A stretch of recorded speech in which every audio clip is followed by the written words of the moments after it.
You're watching an HD replay only on MSG Varsity.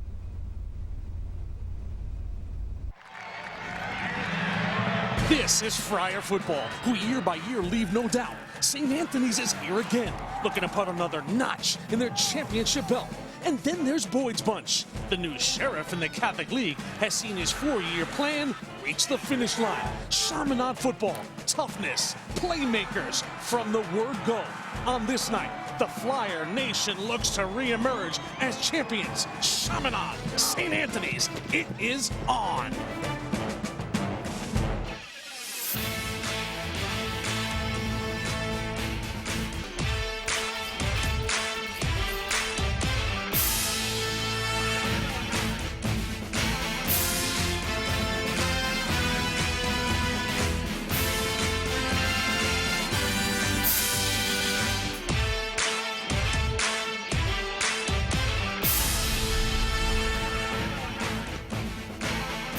They are the colors of one of the Tri-State's best rivalries, the black and gold of St. Anthony's and the red and white of Chaminade.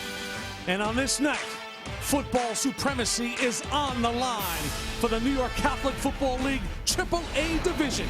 It's a look at Mitchell Field, Uniondale, New York, where MSG Varsity has championship night. The Flyers of Chaminade at 9-1, taking on the Friars of St. Anthony's at 8-2.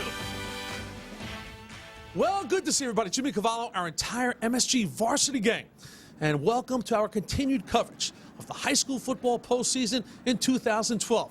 Tonight, Long Island in the Catholic League AAA division. It is title night. We will crown a champion tonight right here in MSG Varsity. And look who's back. The Standard, the football machine otherwise known as St. Anthony's. They've won 3 in a row and 10 of the last 11. But they got off to a shaky start in 2012. They lost their first 2 games. But then here come the Friars. They have won 8 straight to get to this title game. On the other side, the Flyers of Chaminade. They haven't been to this championship game since 2002. Guess who they lost to? St. Anthony's. Their last victory came in 1998. This team a reflection of their head coach, Stephen Boyd. Toughness, athletic, playmakers. What makes this game most compelling is they've already played one time this season. It was an instant classic, September 29th. In the first quarter on the road, St. Anthony's would explode. The dynamic junior, Naeem Jones, 48 yards. One of his 2 touchdowns in the first quarter. It was 17-0 St. Anthony's. But Chaminade would fight all the way back. They get to the fourth quarter, trailing by 7. Look at this. It's Cerrone to Zenker to Speranza. You gotta love it. And Chaminade was knocking on the door, down by 7. And then when the junior, Cerrone, he's had an unbelievable year, takes it in, Chaminade trailed by 1. They kick an extra point, right? No siree. They go for the gusto, the win in 2. But Mikey Strack and the defense, the Strack attack, come up huge. They stop it, and St. Anthony's escapes with a 1-point victory, which brings us to the rematch tonight. Alongside of the call, he played in a few big ones in his day. Of course, the former Don Bosco quarterback went on to Cal, Steve Levy. And Steve, tonight, we know what you get on championship night. You get the A game out of St. Anthony's. And then on the other side for Chaminade, this is a night the Flyer Nation has waited for a long time. Oh, yeah, no doubt about it. They're tired of being the little brother of St. Anthony's. Everybody, quite frankly, is trying to be the younger brother of St. Anthony's, but Chaminade, 18 in a row losing to St. Anthony's, but this is a totally different team. Coach Stephen Boyd in his 4th year really have things going. They were so dominant last week against I Know Prep. You and I called the game, but St. Anthony's, 8 in a row. They're finally feeling healthy. 8 in a row, and these guys have taken 3 weeks off. So these guys are finally getting healthy. The running backs are starting to feel like week 1. 18 in a row is a staggering number for Chaminade to lose to St. Anthony's. I know that number does not sit well with number 88 in your Chaminade program. The 6'4", 220-pound playmaker, Duke-bound lacrosse guy, Tommy Zenker. He's everything you want in a wide receiver. He's got size, he's got strength, and he's got speed. Look at this play right here. We saw last week, 50 yards in the air, extension, playmaker ability all the way, finds creases, finds open fields. This guy is such a mismatch opportunity type guy. 28 receptions, 693 yards, almost 25 yards per touch. This guy's for real. Mike Quick Cointon, the Zank Man, you know you will hear from him tonight. And then for St. Anthony's, they want to go ground and pound in a championship spot. So many guys coming out of the backfield. How about one of the guys they say will be one of the best ever to become a Friar? I'm talking about the super sophomore, Jordan Gowans. This is a Division I player you're going to see running the football. Of course he is. He's only 16 years old. We're going to see Anderson. We're going to see Jones, but we're going to see a lot of Gowans. This guy has everything. Over 6 foot, 210 pounds already as a 16-year-old, has that burst and very tough in between the tackles. Only a puppy at 16 years old, so he's got a lot of upside. He's got that speed to get outside the perimeter. Got the big boys up front for the Friars blocking it with him. And remember, Jimmy, he got hurt on the 3rd offensive play in this game against Chaminade, so you know he's chomping at the bit. Was not on the field for that first matchup. Jordan Gowans, one of the more electric players in this New York Catholic Football League. Looking forward to seeing him tonight. So it all comes down to this. In this AAA division, they have come one, they have come many to see the Flyers of Chaminade and all that red and white. And of course, the black and gold of the standard. St. Anthony's, Chaminade, St. Anthony's title game. It's all next right here on MSG Varsity.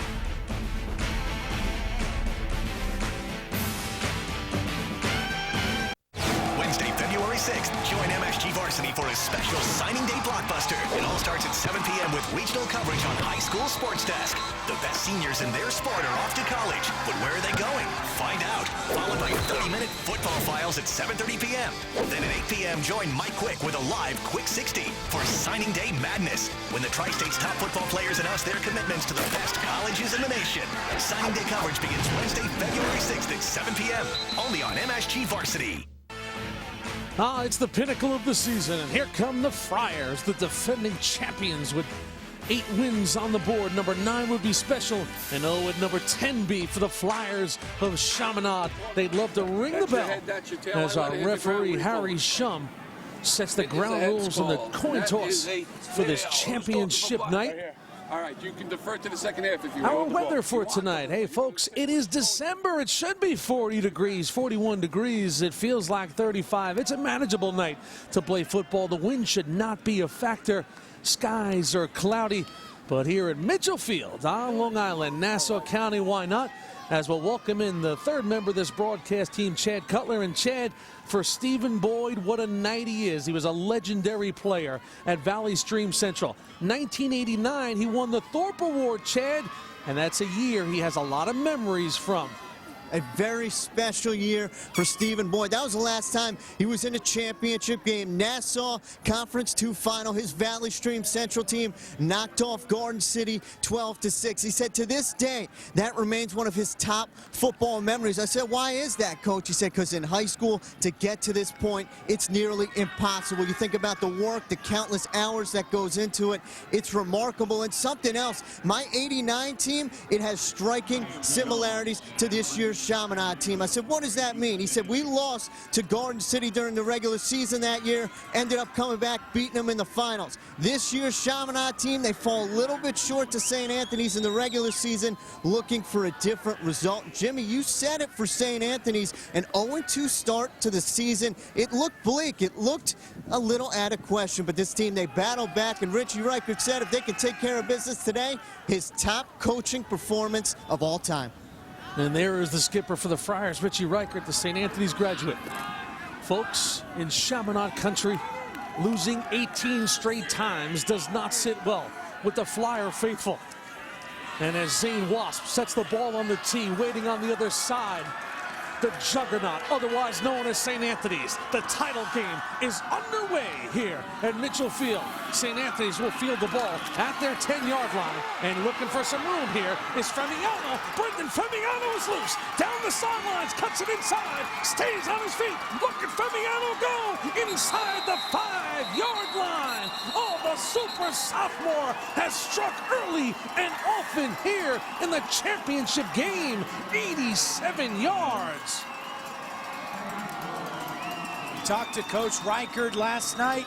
He said this kid is going to be huge on special teams, on defense. And watch him following that wedge, reading his blockers. Only a sophomore. He's got so much potential. And look at him cut back on the kicker and gets tripped up at the end. But what a way to start this football game for the Friars. Femiano, who returned to kickoff for a touchdown against Iona Prep. So here comes Galligan, Greg Galligan, the junior quarterback in the St. Anthony's offense. It's going to be Jones, left side. Naeem Jones looking for the mark. Naeem Jones will open the scoring.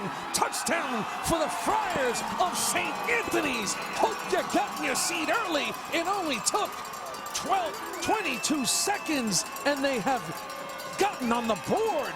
Wow. Well, this is what this St. Anthony Friar Ball Club will do. We talked about it at the top, Jimmy. They've had 3 weeks off. This is a new football team. It's almost like they've just hit their peak last year as the extra point is good. Now 7-0 St. Anthony's, but Naeem Jones, one of that three-headed monsters at running back, takes the pitch and just walks in the end zone. Jones, the junior, who scored both touchdowns in that first quarter as St. Anthony's beat Chaminade in September. Extra point was good by Matty Musgrove. But you want to talk about a way to come out of the gate on a title night. Steve Levy, a huge kickoff return by Femiano, and a great job by the boys up front opening the way for Jones. But watch Femiano once again. This is special right here. Yeah, first possession of this championship game. And, you know, this is something that St. Anthony's really hasn't come into a championship game as an underdog, so to speak, and they kind of like that. Coming out of the woodwork and getting it right. And there's the reaction from the sideline, Femiano included. Femiano. This is a sophomore, folks, that is in rarefied air as a starter for St. Anthony's. You got to go back to the great James Hahn, Matt Hahn, to think about a sophomore who started for St. Anthony's. So just seconds into the first quarter, now the Friars will kick off and they'll squib it. Chaminade will pick it up and just play it safe. As one of the big cats up front got their paws on it. Good job there. You don't want to have that early turnover as it was picked up by Eric Prevet. And now a look at the junior quarterback, Sean Cerrone. And if you're thinking about MVP candidates for Chaminade or even Long Island for that matter, just check number 12. This junior has been outstanding. Steve, you love his athleticism. He's a gamer. He moves around. This kid is here to compete. Well, we saw him last week against Iona Prep. What he's best at is when he's outside the pocket, not thinking about things. He keeps his eyes downfield, uses his lacrosse instincts, and delivers the football downfield to those weapons that the Flyers have. So here is Cerrone on 1st and 10 for Chaminade. They trail 7-0, but there's all kinds of time to go. Pitch right this time to Speranza. Speranza turns upfield. Pick up a couple. How about the lineups now for this game tonight, this championship game for the Flyers of Chaminade? The offensive line is Rapp, Johnson, Sino, Capolino, and Sean Walsh. The special guys, Correa, Speranza, Fowler, Tommy Zenker, and Michael Walsh. Outstanding tight end is Michael Walsh. Had a touchdown a week ago in the semifinals. Now Cerrone, 2nd down and 4. Here's Cerrone off the belly fake. Pitch it outside of Speranza once again. Speranza will turn it upfield. And the junior Rob Speranza will move the chains.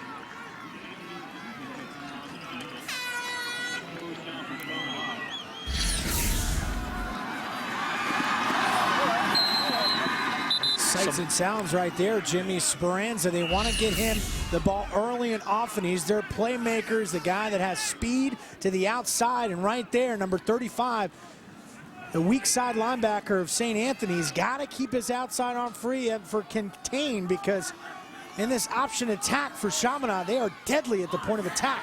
Tommy Zenker is split wide left, now goes in motion. Here's Cerrone now. Belly give to the inside. This is Danny Fowler. Danny Fowler turning upfield, crossover midfield, and he's into St. Anthony's territory.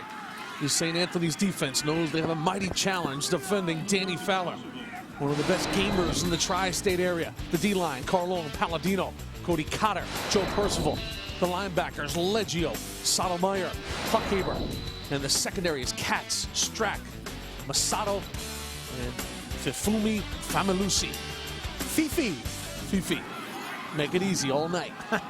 2nd down and 3 now for Chaminade. Good looking drive now for the Flyers.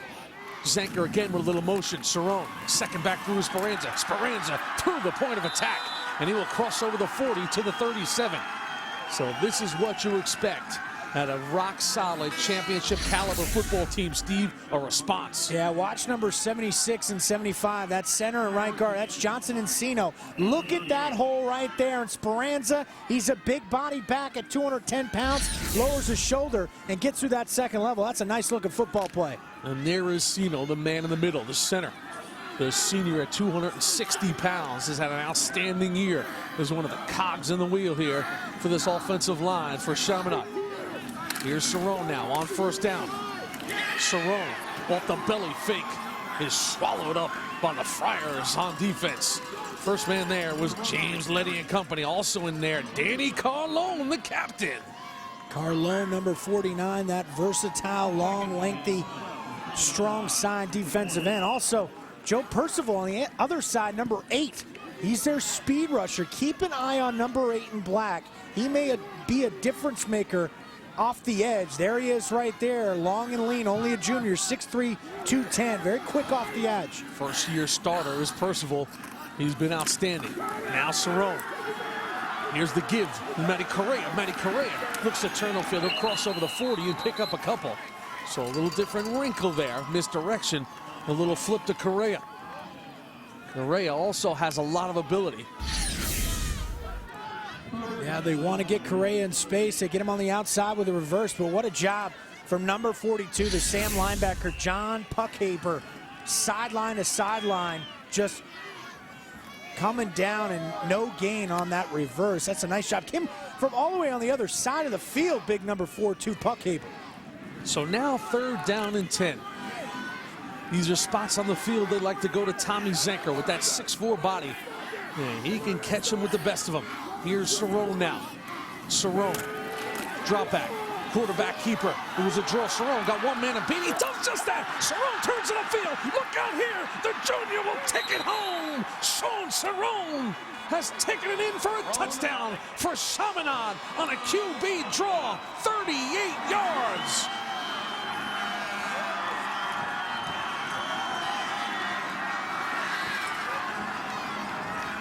This is what you get out of Sean Cerrone.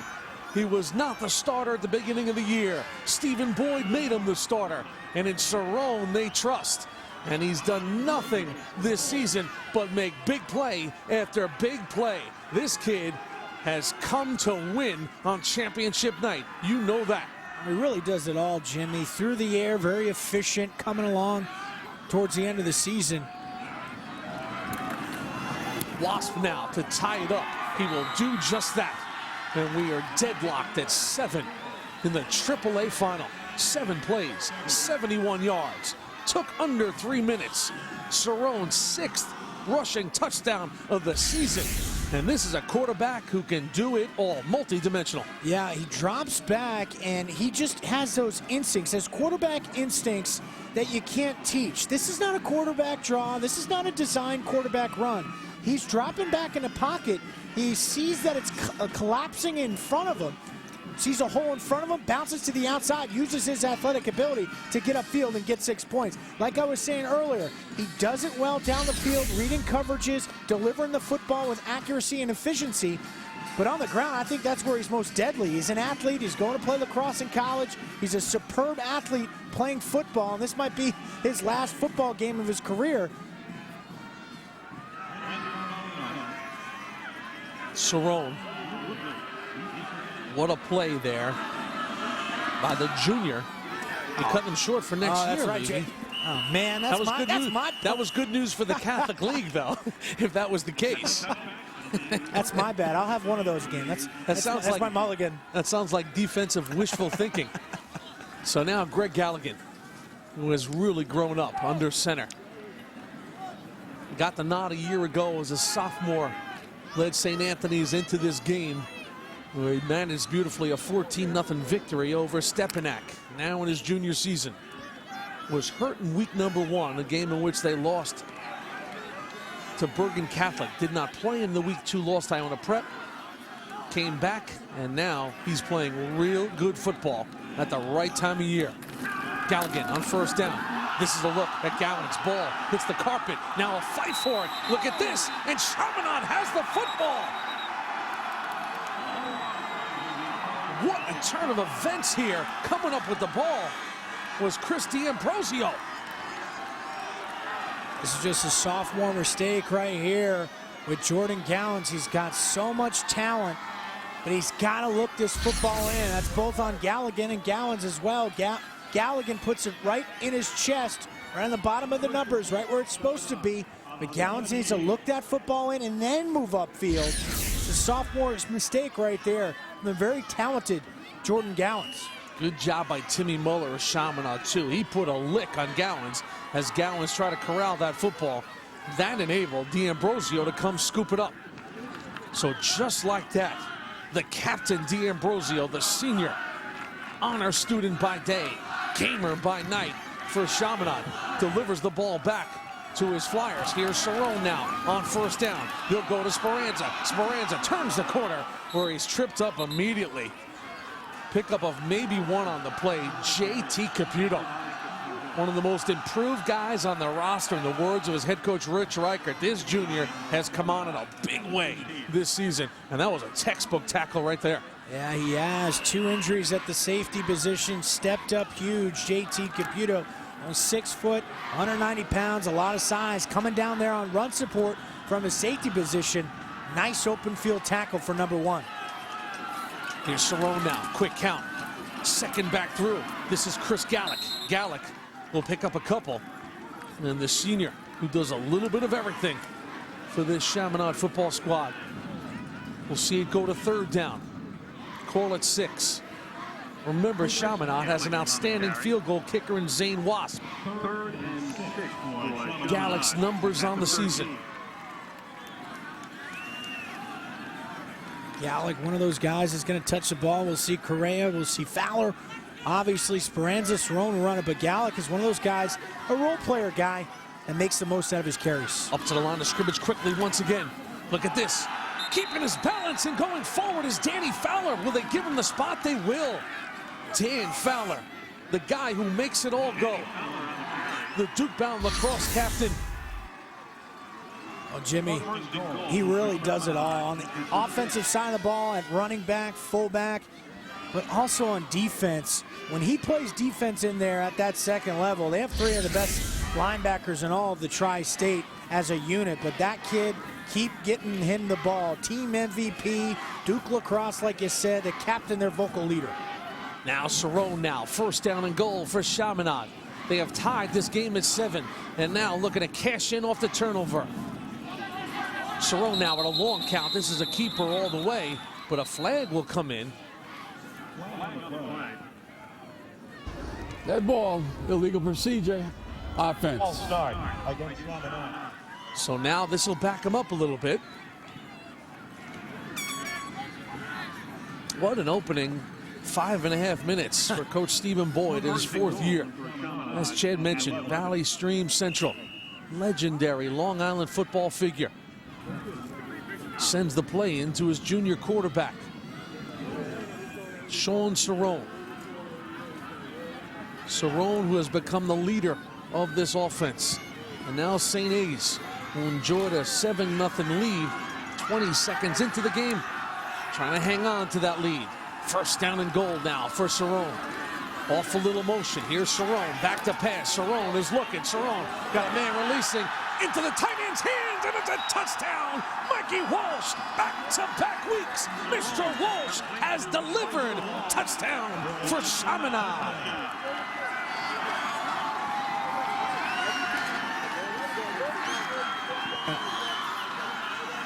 What a great design play here inside the red zone. Obviously, everybody thinks that the football is going to come to number 8-8, Tommy Zanker.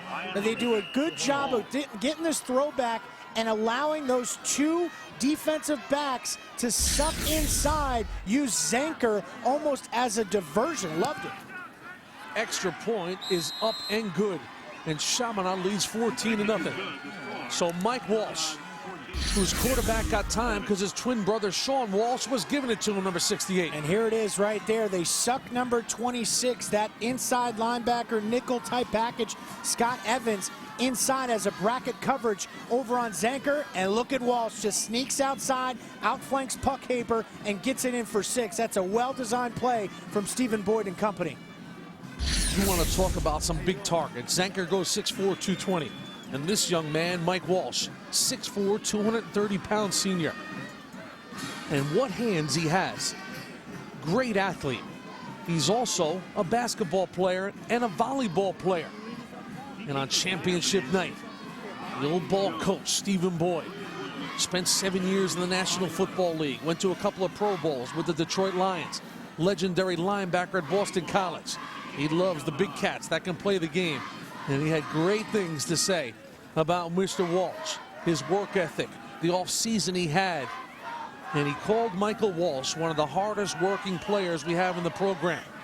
And now Walsh, in consecutive weeks in the postseason, has delivered a touchdown. And Chaminade now has a 7-point lead, Chad Cutler.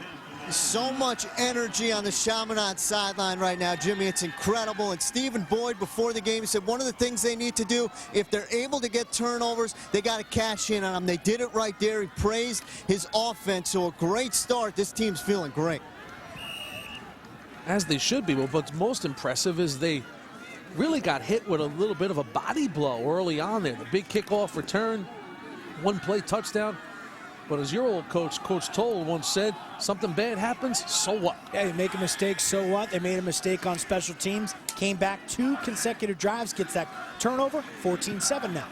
Now Galligan and company. Flag comes in on this play, as you see Galligan running around. Play broke down, and Galligan will go down at the 22-yard line.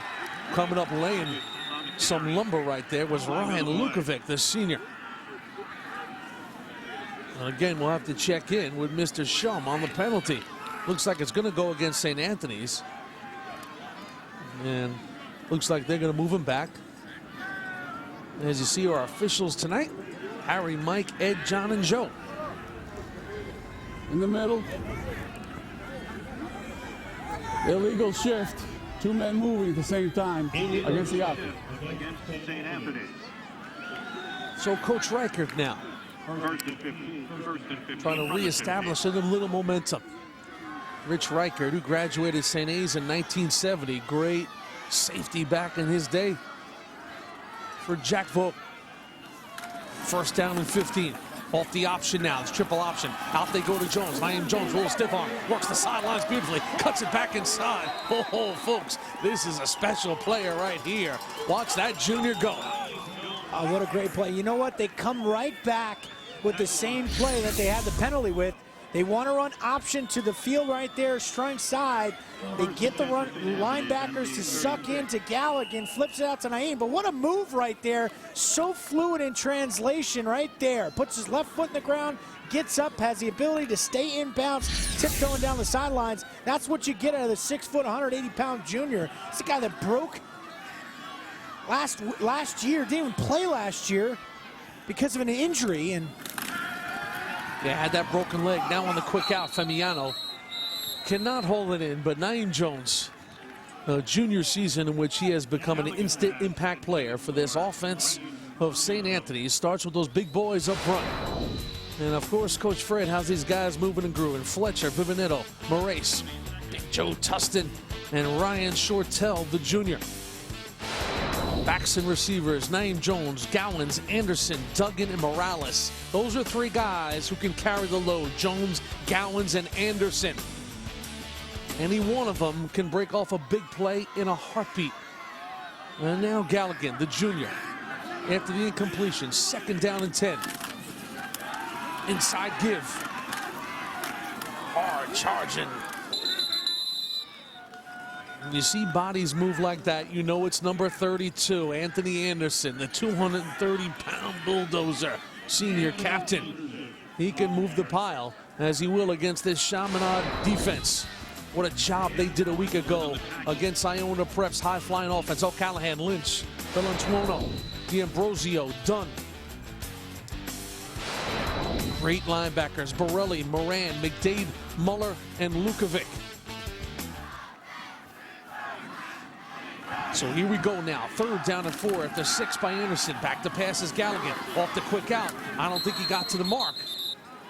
Going to be close as it was complete to Anthony Duggan.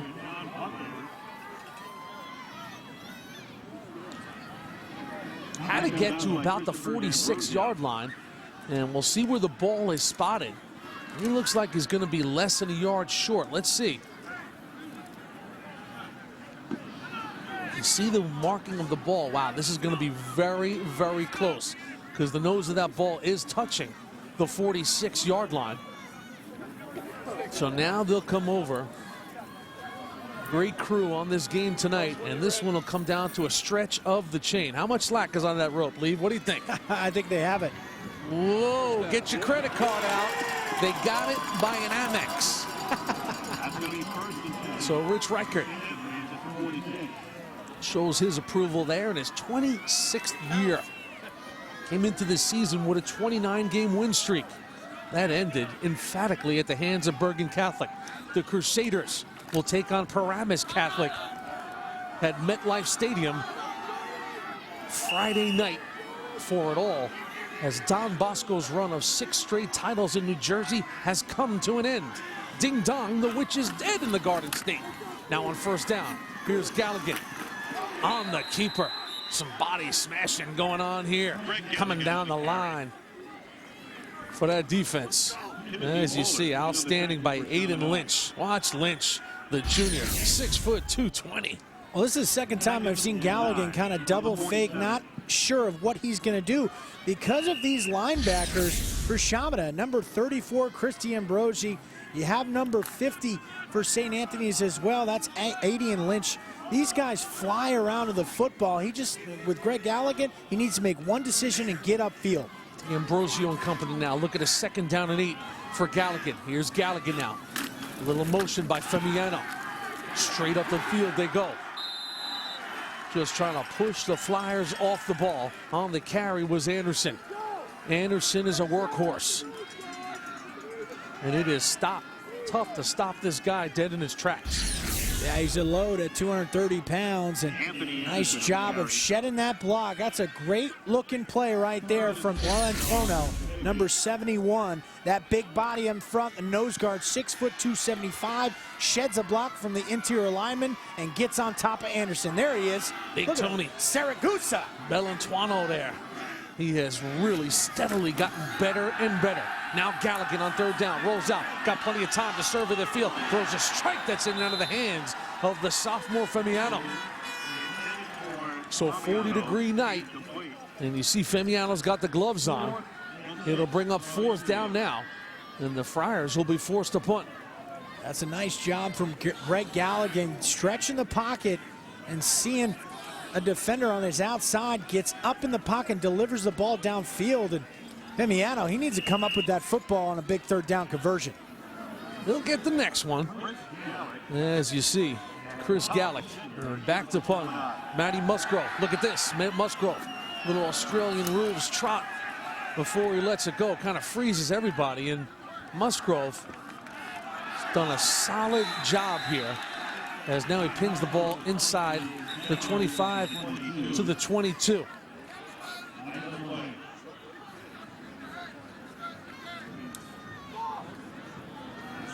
So Stephen Boyd now. We'll see the flag get sorted out. Dead ball, unnecessary offense, number 12 Black. Number 12 Black is the punter. So Musgrove, after he punted it, Rich Reichert is thinking, how could that happen? They usually get the blow. So on this night, Jimmy Cavallo, Steve Levy, Chad Cutler, our entire MSG Varsity gang, championship night right here in MSG Varsity for the New York Catholic Football League AAA Division. They have made their way, these fans, to Mitchell Field here in Nassau County, Long Island, for the premiere, the mountaintop event. in this Catholic Football League. The only question coming in, could anybody stop the three-time defending champs, 10 of 11, the Friars of St. Anthony's? And they have an oh-so-worthy opponent in Sean Cerrone and the Flyers of Chaminade, who lead by 7. Now on first down, Cerrone on the option. He'll keep it. Look at this guy fight. Cerrone, taking tacklers with him, will cross over the 45-yard line. And you could just see the toughness of this 180-pound quarterback as another flag comes in. Looks like it may be face mask, but you said it, Jimmy. Have a 5-yard face mask against the defense. So that'll be a first down now for Chaminade. Little incidental face mask right there on Cerrone, but he's almost like another tailback, and he's very hard to bring down on first contact. You got to bring your whole body. Can't just throw his arms out there, and that looked like Sotomayor underestimated right there for Sean Cerrone, how tough he is, and just ran right through that tackle. So first and 10 now for Cerrone. A little motion by Zenker. Cerrone now back to pass. Got plenty of time to look it over. Cerrone now loads up, taking a deep shot, looking for the Zenk man, just over his hands. It'll be incomplete. But Zenker, he can really get those big strides going. Got some separation. One of the better wide receivers around the tri-state, Tommy Zenker. Cerrone, he sees that Zenker is running out of real estate, so he guides him up the field. You saw Zenker kind of change his trajectory up the field, and just too much on that football. Well, that was 6 points for the Flyers. So now second down and 10. They run this triple option offense. Zenker split wide right, now gives a little motion. Here's the junior quarterback. Fake inside of Fowler. They'll option it out now to Correa. Correa turns up and meets a sea of black at the 50-yard line. All to the ball for the Friars, led by Leggio and Jared Katz. Yeah, Jared Katz, number 18, really made that play. This is a triple option play, so he is outside contained from his corner position. At 6'2", 210, as a corner, that's more like a linebacker. This guy brings the wood. He's offered from Yale. Looks like that's where he may end up next year. Ivy League type guy, real intelligent, size, speed, and is a 6'2" corner. Great on run support, as we just saw. Third down and 9. Cerrone. He'll give it to the inside. Nothing there. The give was to Fowler, and look who came calling. Corey Palladino, the first-year starter. Toughness with a capital T. This is a guy who made his way into camp in his senior year and opened everybody's eyes. He earned it. Yeah, he's coming from his nose guard position. Watch him just fight through. He gets skinny in the hole, dips his right shoulder, and uses that 260-pound frame to be disruptive inside and force a fourth down. Nice play from the senior nose guard. So Joe Neely is now in there at a punt. William Woodley is back deep for St. Anthony's. That ball, delay. Delay of game against Chaminade. Coach Boyd now wants an explanation.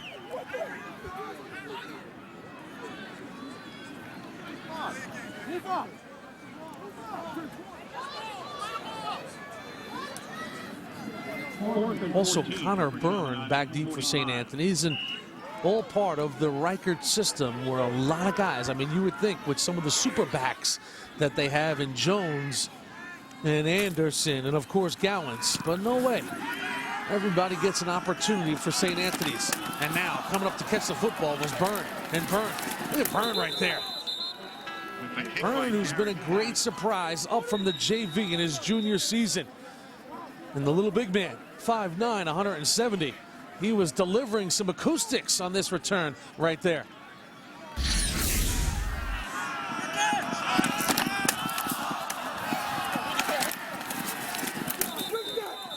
I think he shed 5 tackles right there. That's a tough kid right there. Number 22 in black. And his legendary coach is there to let him know he appreciates the effort on this night. Long Island football has two of their powerhouse athletic programs, St. Anthony's and Chaminade, in a championship game. St. Anthony struck first. Since then, it's been the man, Cerrone, and the Flyers. Second quarter's next.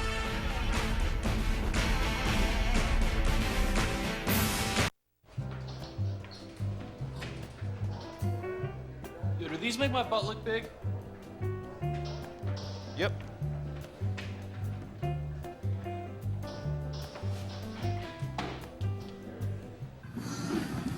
It's championship football, one quarter in the books. Chaminade, they're feeling pretty good, up 14-7. And this lady to my right, she's feeling even better. That's Bridget Boyd, Coach Boyd's wife. For a year and a half, you meet this guy playing beach volleyball, but when you see him out there, a big game like this, what's it like for you?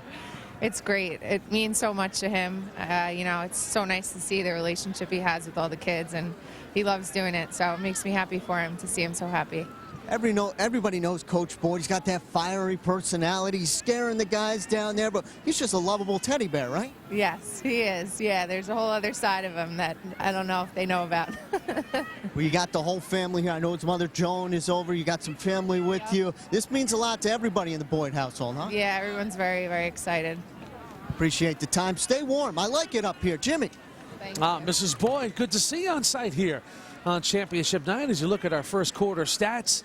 And St. Anthony's with the big play early, but since then it has been Chaminade, and the Flyers have a 7-point advantage, but nothing really jumps out too much when you look at those stats. Maybe the big turnover. Yeah, the turnover, and you know, it's both very even, both evenly looking offenses and defenses, and this turnover battle, that's what it's all about right now. Now Galligan to Jones on first down. Jones to the left side, turns his legs and moves upfield. What a challenge it is for a defense when you take on St. Anthony's. I mean, a lot of teams like to think that they have a three-headed monster when you have a lot of backs like St. Anthony's, but you never know who's coming, whether it's Jones, whether it's Gowans, or whether it's Anderson.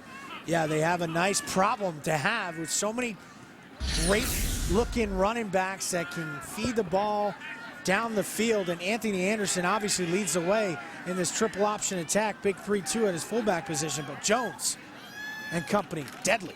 Here's Galligan now on first down. Straight up the gut is Anderson. And the AA pushes the ball over the 40-yard line. And some white and red jerseys go with him. Anthony Anderson. They love to establish him early. He has the closer's mentality when it comes to tacklers. Has had a consistent, rock-solid senior season. 2-year starter.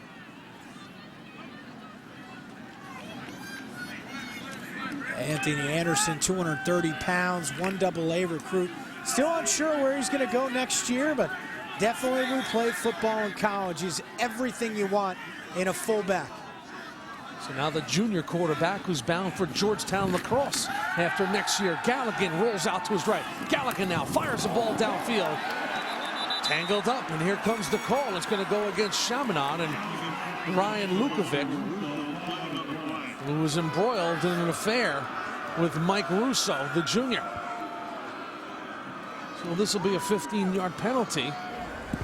Pass interference against the defense. Pass interference. 15 yards, automatic first down. Lukovic, who's just been a special athlete, whether it's for Jack Moran on the lacrosse field or Stephen Boyd.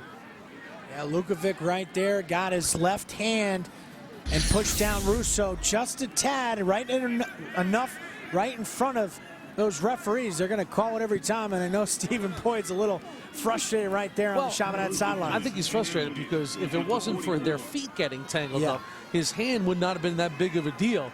But with his hand extended, once their feet got tangled up, it sort of gave the impression that he pushed them. So now 1st and 10. St. Anthony's is inside Chaminade territory. Again, Greg Galligan.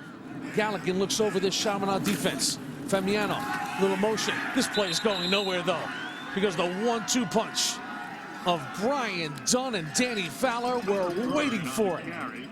Dunn and Fowler, as good of a defensive duo as you will find in high school football. Look at Dunn, Phil. Yeah, Dunn coming from his middle linebacker position. All 6'2", 220 pounds, strong, physical, fast. He's got great instincts, right what we just saw right there. Sees the hole, fills it. He's the captain on defense, 61 tackles, 3 sacks. He's a sideline-to-sideline guy. Dunn and Fowler will spend 8 years together competing. 4 at Chaminade, and then the next 4 for John Danowski and Duke Lacrosse. They're both heading off to Duke. 2nd down and 11.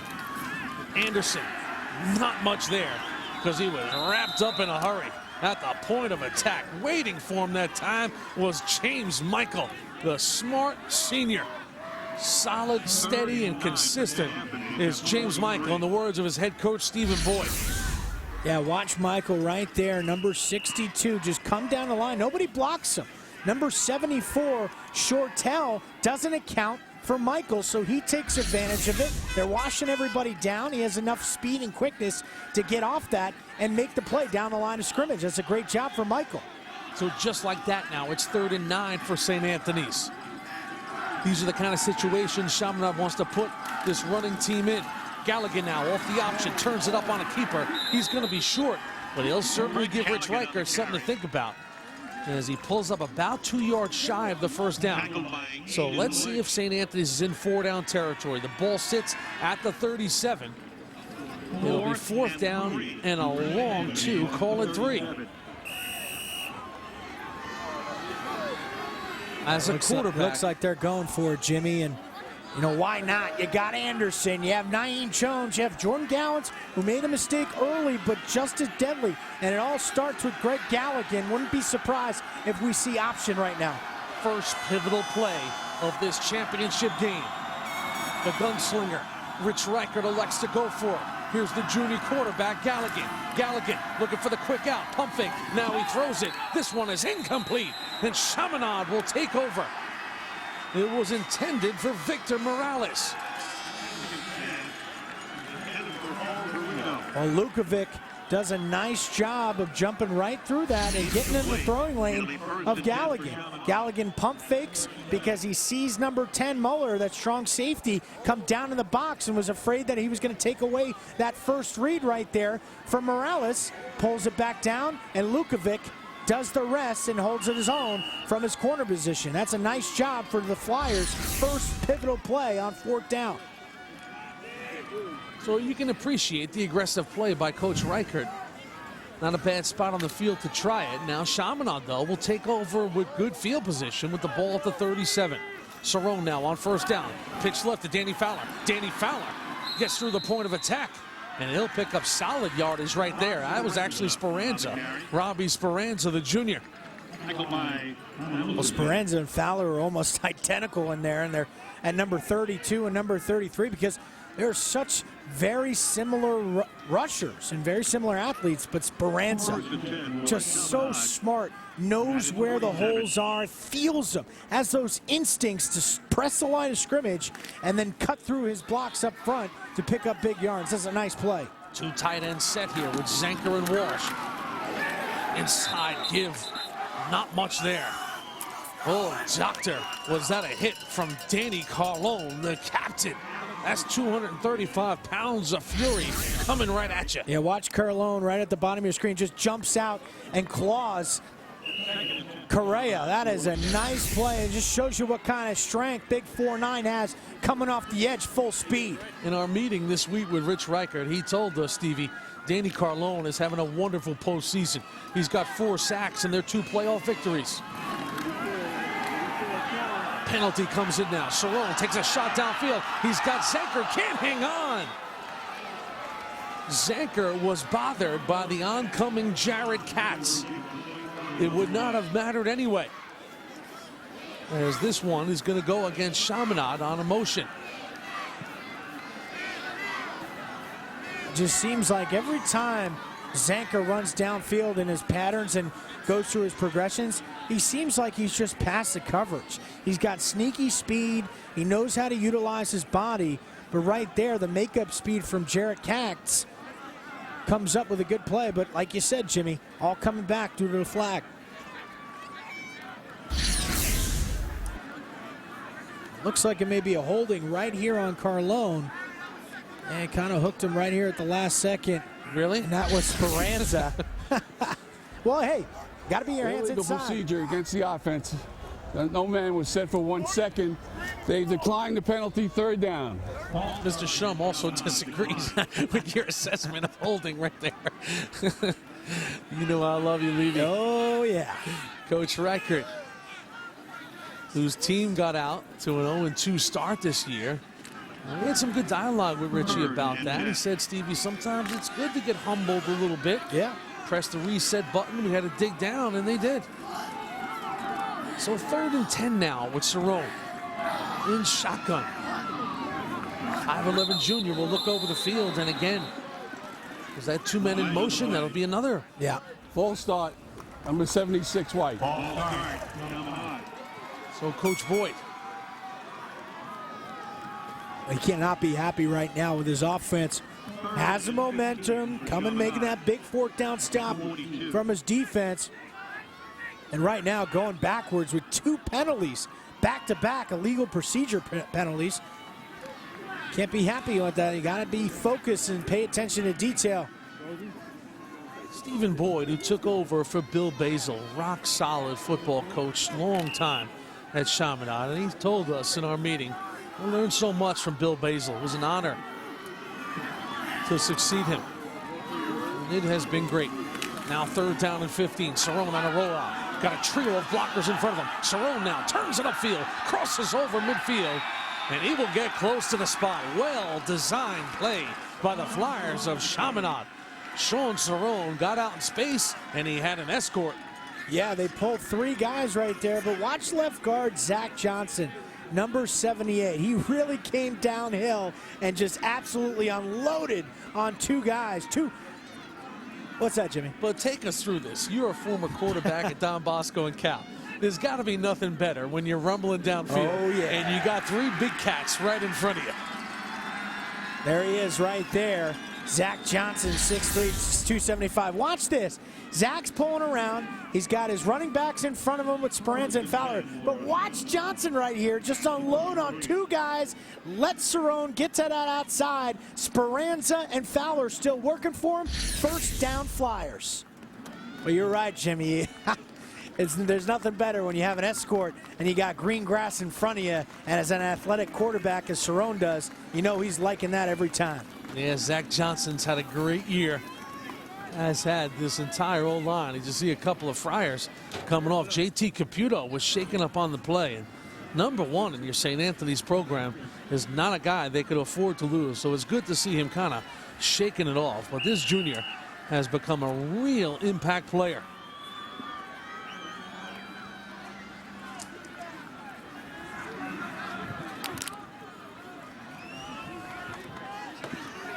First down and 10 now for Sean Cerrone.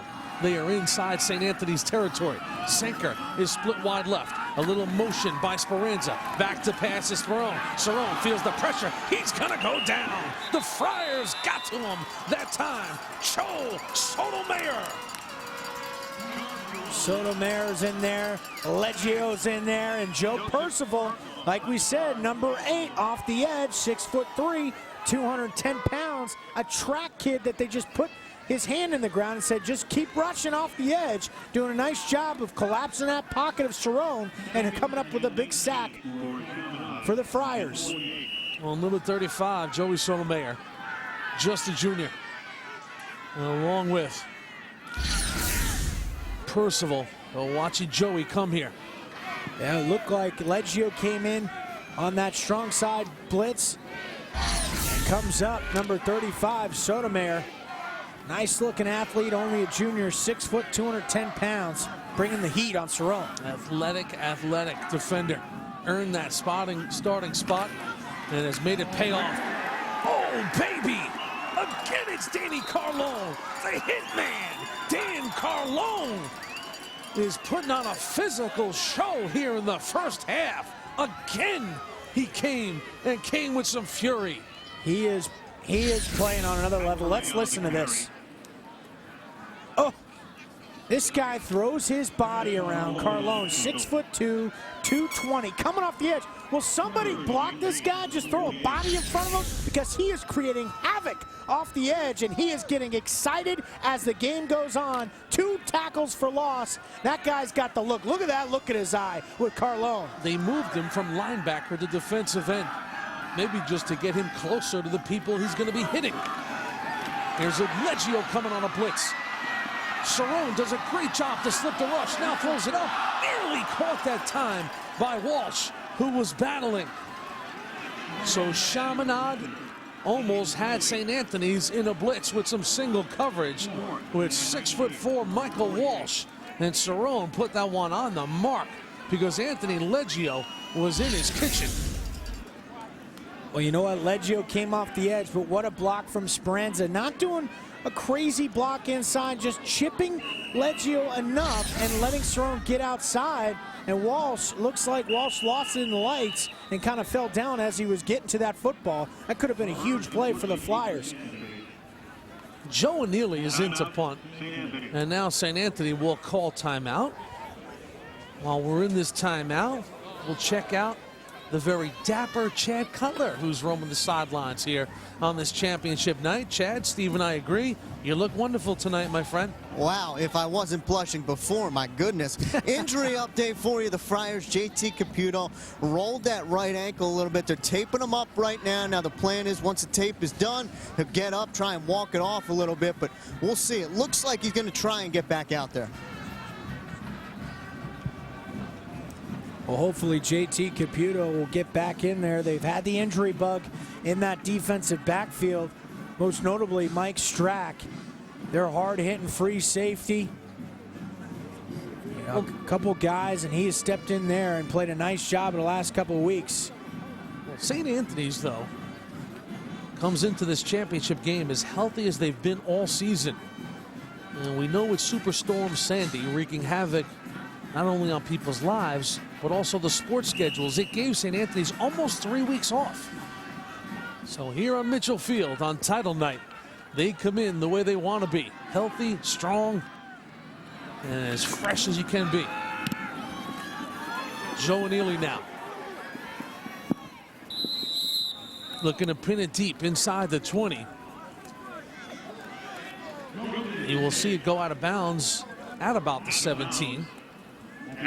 So Coach Boyd, his team has responded defensively since giving up a long kickoff return to start the game over 80 yards and a one-play touchdown. But since then, they have really locked in. And this is an important little 4:24, Steve, when you think about the momentum of this game. St. Anthony's, of course, would love to take the field and score here and use this clock and get into this locker room deadlocked at 14. And Chaminade would like to hold them right there at 7. Now Galligan on first down, fakes the pitch. Galligan now rolls out. Galligan's in trouble. He's gonna go down. And now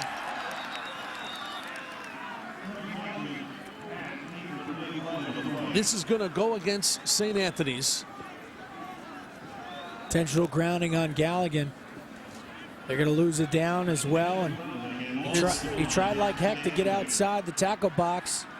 Unfortunately, he had Danny Fowler bearing down upon him. Look there at 32 along with Sean Walsh.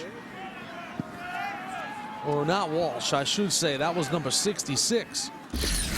Well, Johnny Fives. Galligan was trying to set up that screen out to the right side, but just nowhere to go. Big 6'6" Fives coming in. And Fowler, always just so disruptive up the middle. Now St. Anthony's is in trouble. The ball sits at their 2-yard line. Galligan from his own end zone. Quarterback draw. Galligan is just going to get out. He'll get back to the line of scrimmage. So now you're going to see a little reversal here. Chaminade is probably either going to use a timeout, but with plenty of time left, 4 minutes, they don't even have to. They are in the driver's seat now. They would love nothing better than to see St. Anthony's punt from this very spot. Of course, Jimmy, 3rd and 22. This is a chance for Chaminade to pin their ears back right now, bring some pressure up the middle. They anticipate some screenplay assignment football right now. And these guys on Chaminade, Jimmy, done Pohanka, Fowler, D'Ambrosio. Split wide left is Victor Morales as the junior QB Galligan. Let's see what they do. They go toss to Naeem Jones. Naeem Jones will get some breathing room. They'll get out past the 10-yard line and out of bounds at about the 14. It was 3rd and 22, so he's not going to get the first down. But he will get them out of harm's way for their punter to come in now. It's a good job from St. Anthony's just getting out of that 2-yard marker.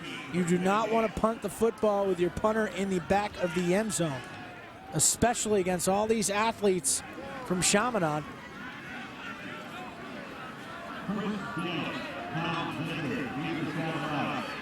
So chomping at the bit, Zanker and company. Now off the punt, it's partially blocked. They got it again. So Matty Musgrove with that Australian style, and it does not pay off for Musgrove because the Flyers came in with some fury and they got a piece of it. He waited a little too long. Well, it's a design punt, definitely for sure. This is called a rugby rip punt. But watch Brandon O'Callahan, number 45, just keep sliding, and get up in the face of Musgrove. And number 45, that's 6'2", 240-pound Brandon O'Callahan, the captain that wreaks havoc at defensive end. But what a job, heads-up play on special teams. Now short field with just about 3 minutes to go for Chaminade heading into the locker room. That's as good of a turnover as good of a turnover for Chaminade. Because look where they are, folks. The ball's now at the 17-yard line. Here's Cerrone now. Plenty of time at 3:07. Speranza to the right side. Speranza bangs inside. He'll move the pile forward. But you said it, Steve. Brendan O'Callahan timed his jump beautifully and got that 6'2" frame up and got a piece of that punt from Matty Musgrove. O'Callahan, this kid, number 45 in white. I know he only plays defense, but we have to keep talking about this kid. He just is a gamer. He's a captain. He's their leader. There he is. Second-year starter. You say he's the leader, Steve. He's that emotional, fiery guy, gets everybody going. Well, he makes brilliant plays, too. What size, too, at 6'2", 240. Here's Cerrone now. Again, it's Speranza. Speranza to the right side. Not much there. Into the hands of Cody Cater. Number 94. 6'5", 260 pounds. Yeah, big Corey, number 94. Saw some time a year ago, has had a pleasant season thus far, battling some injuries, getting himself right, taking advantage of the 3 weeks, but a 1AA recruit, good feet, and you just saw the strength that he possesses inside. Pound for pound, bigger than anybody up there on Chaminade, and causing some havoc at the point of attack. Wearing that number 94, shades of the great one, Scotty Vallone. Scotty Vallone, who started his 50th career game. 50 career starts at Rutgers University this past Thursday night in their loss. So now Cerrone rolling out, looking for the end zone. Cerrone, oh, one-hander! Can you believe it? Michael Walsh, spectacular! Touchdown for Chaminade. There is a flag down on the play.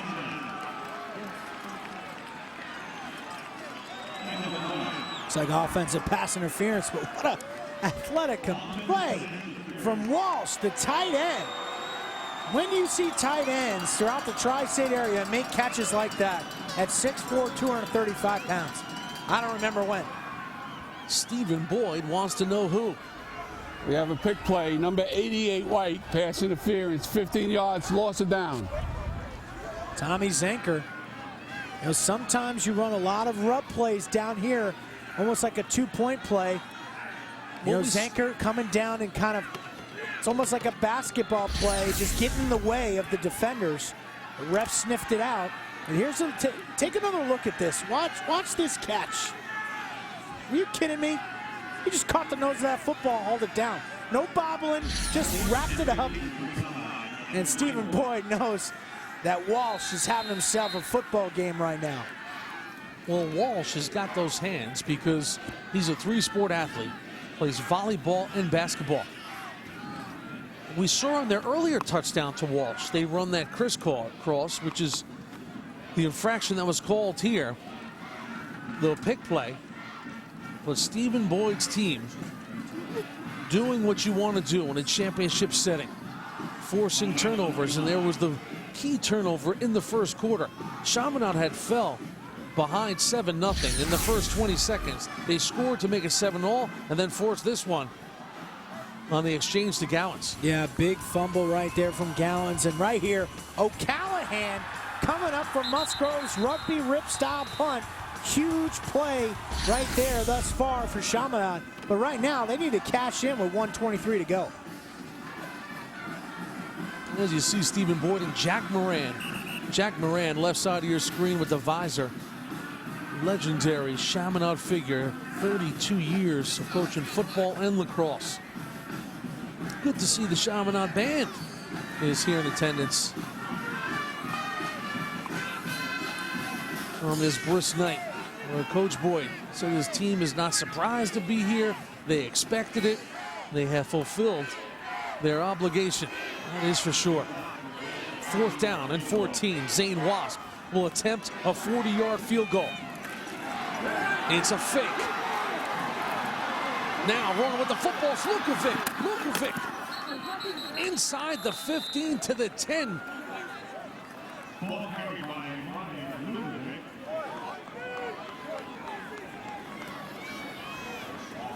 He will be short of the first down. But from the field position standpoint, not the worst call right there.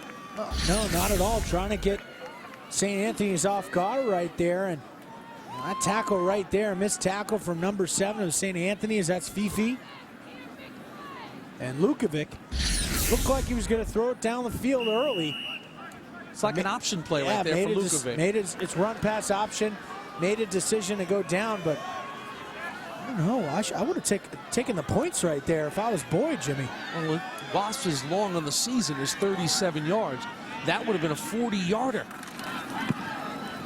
So now on first down, nothing doing, nobody home, because coming down the line was Johnny McDade, the senior. Sean McDade, the quarterback of this defense. The young man heading to Furman for lacrosse. Yeah, watch him come down right here. He's got pitch guy as his responsibility from his safety position. That's just textbook. Gets his shoulder square, comes down the field, and McDade lays the wood. He has blossomed into a great defensive player, said his head coach Stephen Boyd. Johnny McDade does the things that coaches notice. Stays late, stays after, he cares, said Stephen Boyd.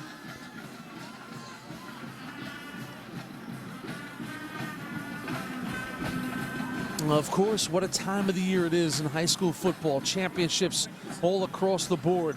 New Jersey, New York, Connecticut. You can catch it all on Tuesday nights. Quick 60 on football this Tuesday, 8 p.m. There's the digits. 516-224-6100. There's the, look at this trio right here, folks. These are the three Musketeers. The Raff, Andrew Rappaport, Will the Thrill Sanchez, who produces Friday Night Football, and of course, my Quick, who made his way from New Jersey to Long Island on this night after seeing Paramus. Hey, Kevin Carey too there. Now we got to make it the quad, boys. It looks like that's Will Sanchez's son as well, making the trip out from Queens. We're always worried to forget somebody. We are on a spot right now. Should we start going through the entire crowd? Second down and 15 as we hit the final minute here of the second quarter. Galligan back to pass. Takes a shot to the sidelines, just over the hands of Victor Morales. And I mentioned Mike Quick on the move. This is the time of the year he puts a lot of mileage on his car.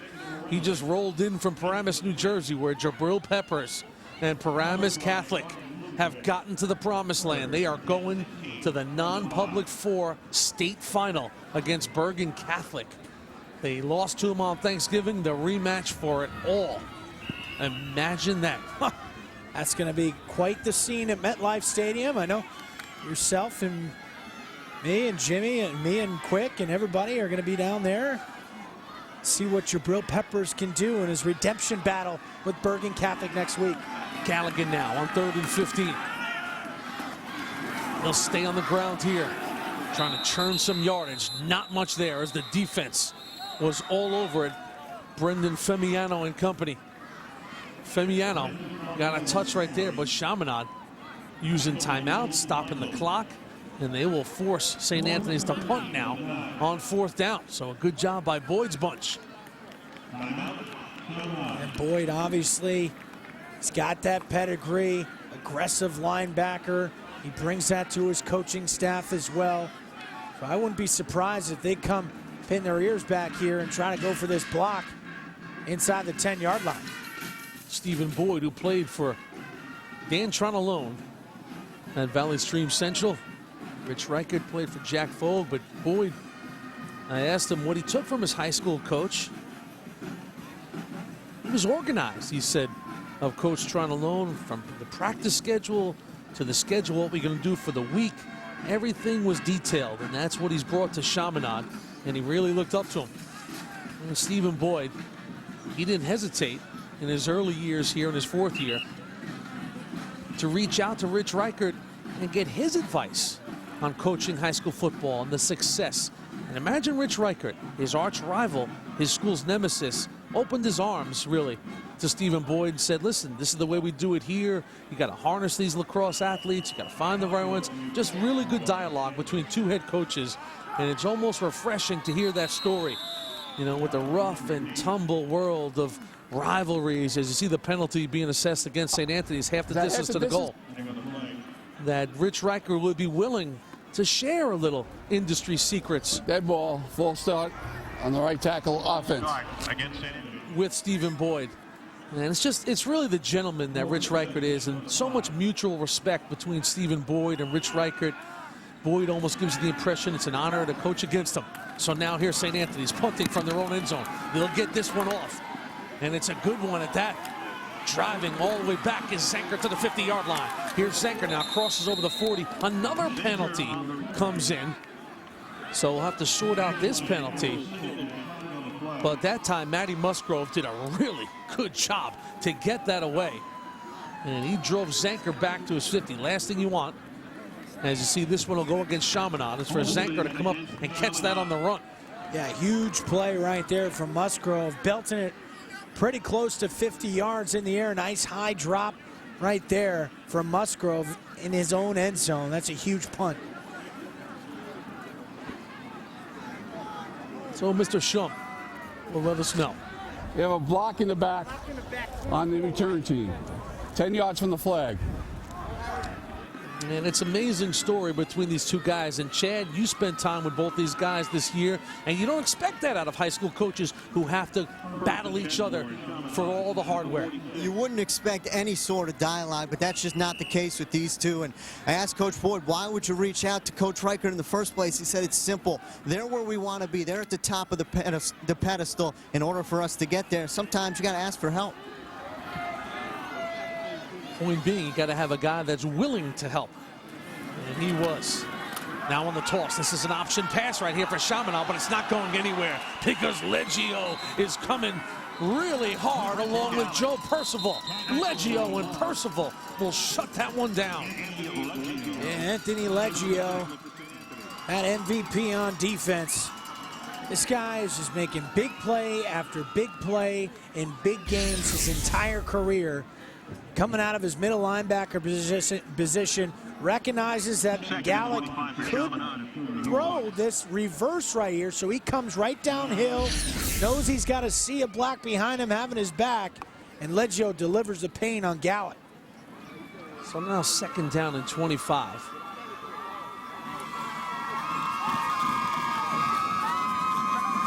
Friar faithful here. These young ladies made the trip west from Suffolk County to Nassau County, Mitchell Field. This is the latest this championship game has ever been. They've never played the title game after Thanksgiving. And you see the Flyer Nation. They have yearned for a shot at the Friars in the ultimate stage, the championship game. Remember, it's been 10 years since Chaminade has been in this game. It was 2002 when they lost a classic battle to St. Anthony's 34-32. Last time they won this game was 1998. On that day, they beat Monsignor Farrell out of Staten Island 27-6. Been a long time. 14 years is a big drought in Chaminade country. They love their athletics. Sean Cerrone now rolls out on second down. Cerrone navigating. Look at him go. Cerrone crosses over the 40-yard line. Cerrone still on his feet. Gets down to about the 30-yard line where the clock will stop with 12 seconds. 34 yards for the electric junior QB. Yeah, again, they're trying to utilize this option, trying to get St. Anthony's on their heels, and they did. And what a block right there down the field from Correa to spur Cerrone down the sideline, and Katz made his touchdown-saving tackle. Cerrone is a lifelong quarterback. Grew up in Syosset, playing the position. It's an amazing story for Cerrone. Was not the starter when the year began. He became the starter against Iona. Led them to victory on a late reverse to Tommy Zenker. But since then, Cerrone has earned the respect of his teammates because he sticks his nose in there. Unselfish team player.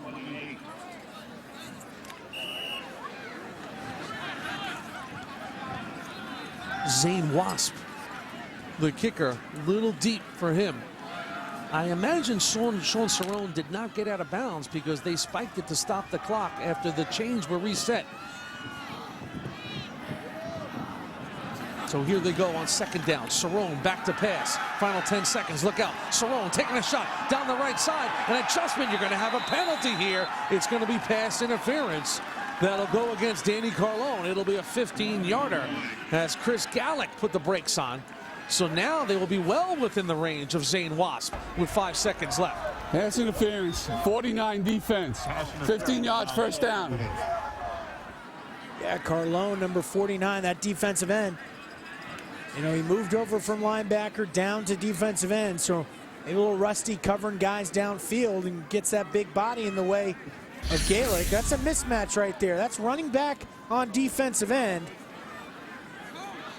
And it looks like Carlone chopped at his hands before the ball got there. Kind of mistimed that ball getting to Gallick. This will be a 31-yard field goal for Zane Wasp. He's had an outstanding season kicking field goals. Snap, kick. It's going left, and it is no good. Well, Chaminade did a really nice job of even getting an opportunity to stick 3 more points on the board. But off the miss. We will go to the halfway mark. And Stephen Boyd, after seeing his team trail 7-0, virtually off the bus. Within 20 seconds, they trailed 7-0. Well, they locked and loaded and have scored the next 14 points in this game and have shown a lot of fight. And most importantly, their defense has really stood up to this St. Anthony rushing attack. And the former Thorpe Award winner is with Chad.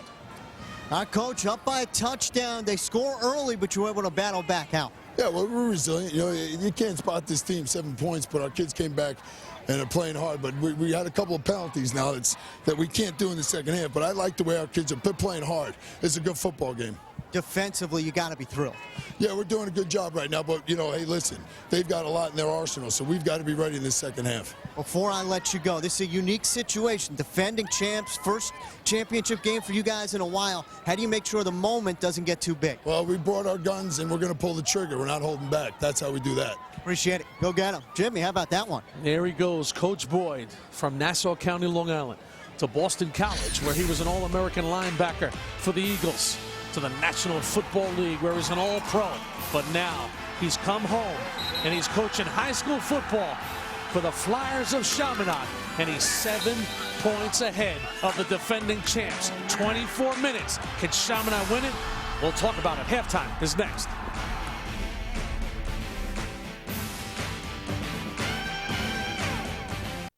Tuesday, January 29th, catch the MSG Varsity Top Pick with a big Queens-Brooklyn showdown when Catholic League powerhouses Christ the King and Bishop Laughlin hit the hardwood.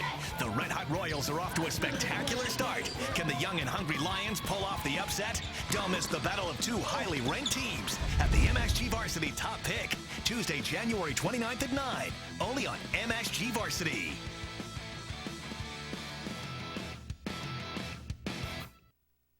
MSG Varsity, official sports network of the CHSAA. Championship night between two of our top 15 teams. Chaminade has a 7-point lead as the Flyer Nation hopes they can get that all-elusive title. And of course, hoping their band knows we are the champions by Queen. Why not? In the first half that saw St. Anthony's Steve Levy do just what you want to do in a big spot. Come out of the gate roaring. And when the sophomore Brendan Femiano took the opening kickoff, we saw him stretch the field. Yeah, he did a nice job of following his blocks behind that wedge. We haven't really seen him much in the second quarter. Had a little injury, but just next play right after that, we see the running back pitch on the outside to Naeem Jones. 7-0 early. Well, you know Chaminade is going to go by way of their junior quarterback, Sean Cerrone. He ran for nearly 100 yards in the first half. This one to the end zone. Yeah, 95 yards on the ground for Cerrone. Nice work of just using his instincts, flushed out of the pocket, getting 6 points. So the game was tied at 7-all, and then the big turnover. The sophomore Jordan Gallons, trouble with the exchange. Chaminade would recover the football, and they do what good teams do. They make you pay. Michael Walsh. Walsh, one of the best tight ends in Long Island. This guy's such a freak, athletic, 6'4", 230 pounds, making one-handed catches all over the field today. So the first quarter would see Chaminade lead 14-7. There was no scoring in the second quarter after Zane Wasp missed the field goal that would have given him a 10-point lead. So still a one-possession game. First thing that jumps out, we know how St. Anthony's loves to run the football with all those backs. Look at the rushing yards for Chaminade. Yeah, they have a plethora of backs. Only 63 yards with St. Anthony's. 1 turnover's cost them, but they're playing tough. They haven't made that many mistakes after that penalty and after that turnover. They're still in this football game. Passing yards have been tough to come by. Two schools have played 24 minutes. There are 24 minutes left in the Catholic High School Football League season. Somebody leaves as a champion. Second half is straight ahead.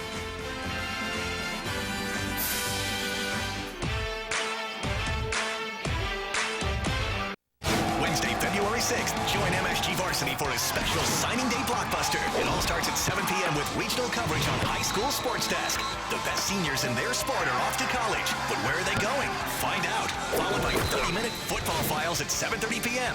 Then at 8 p.m., join Mike Quick with a live Quick 60 for signing day madness, when the Tri-State's top football players announce their commitments to the best colleges in the nation. Signing day coverage begins Wednesday, February 6th at 7 p.m. only on MSG Varsity.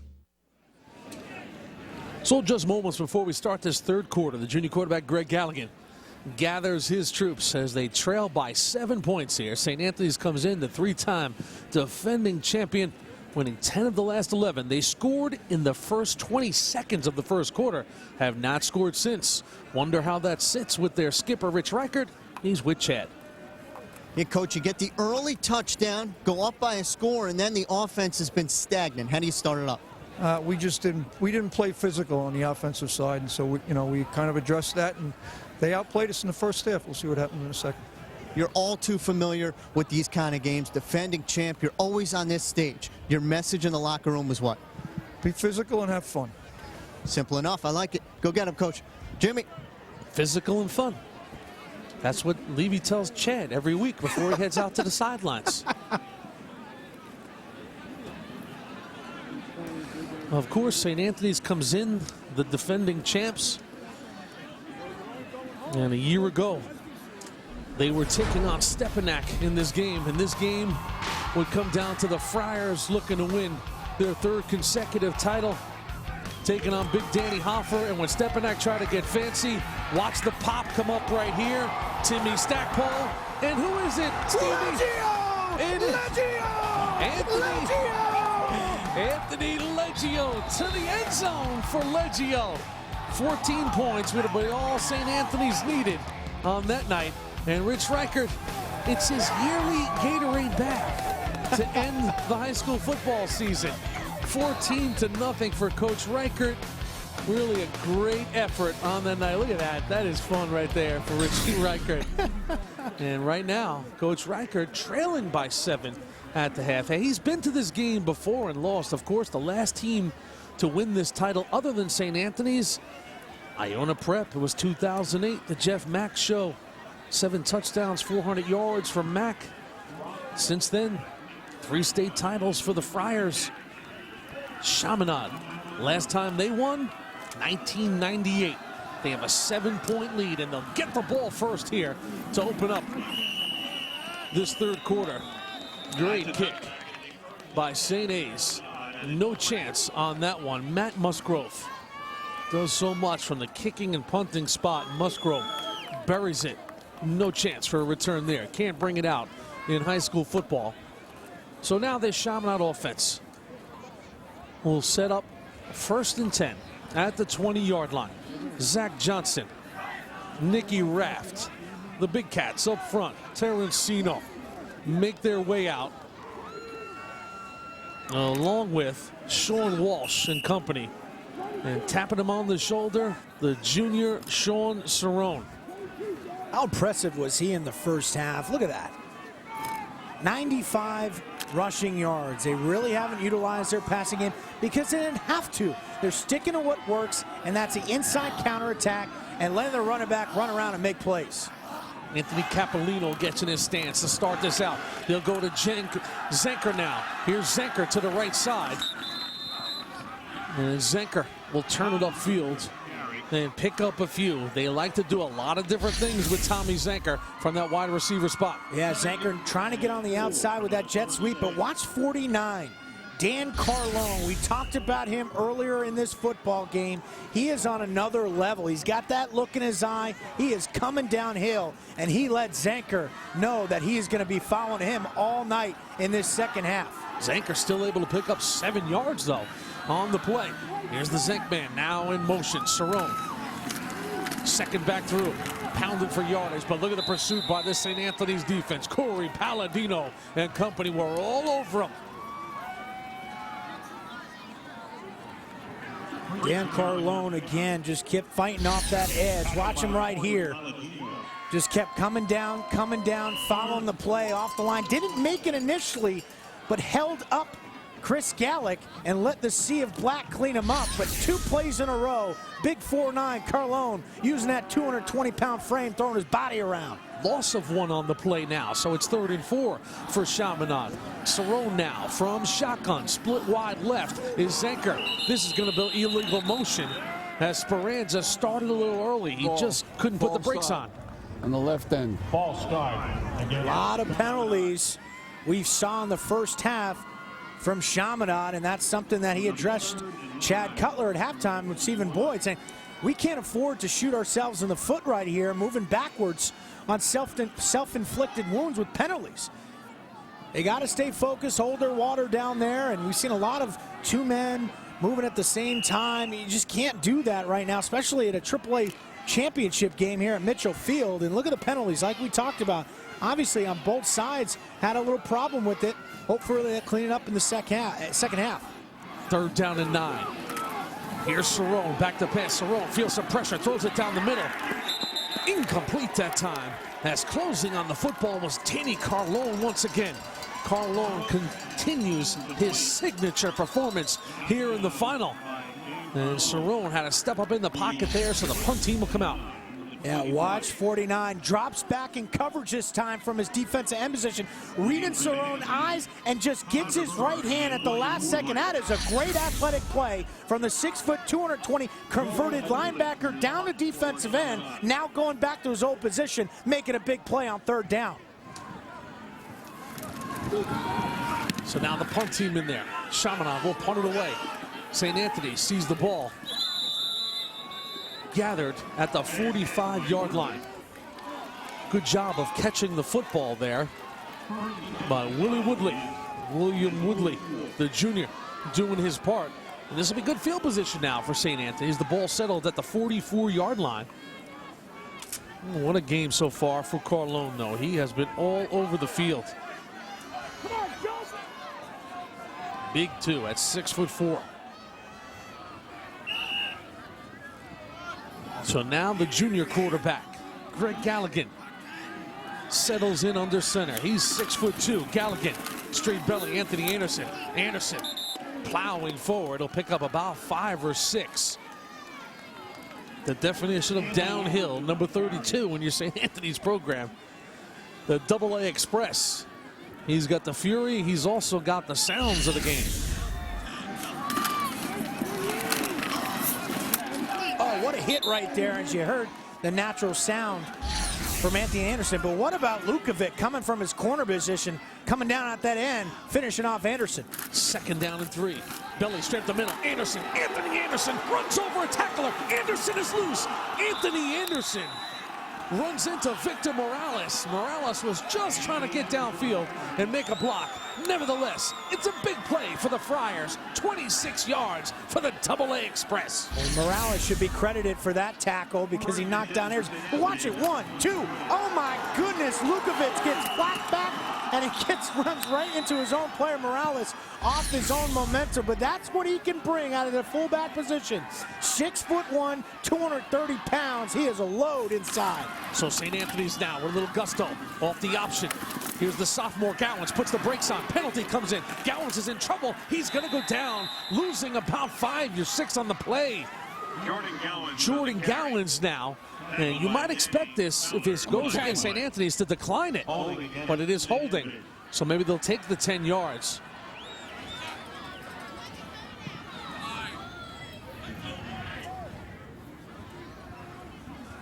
Yeah, it looks like they're going to push back St. Anthony's. Holding number 10.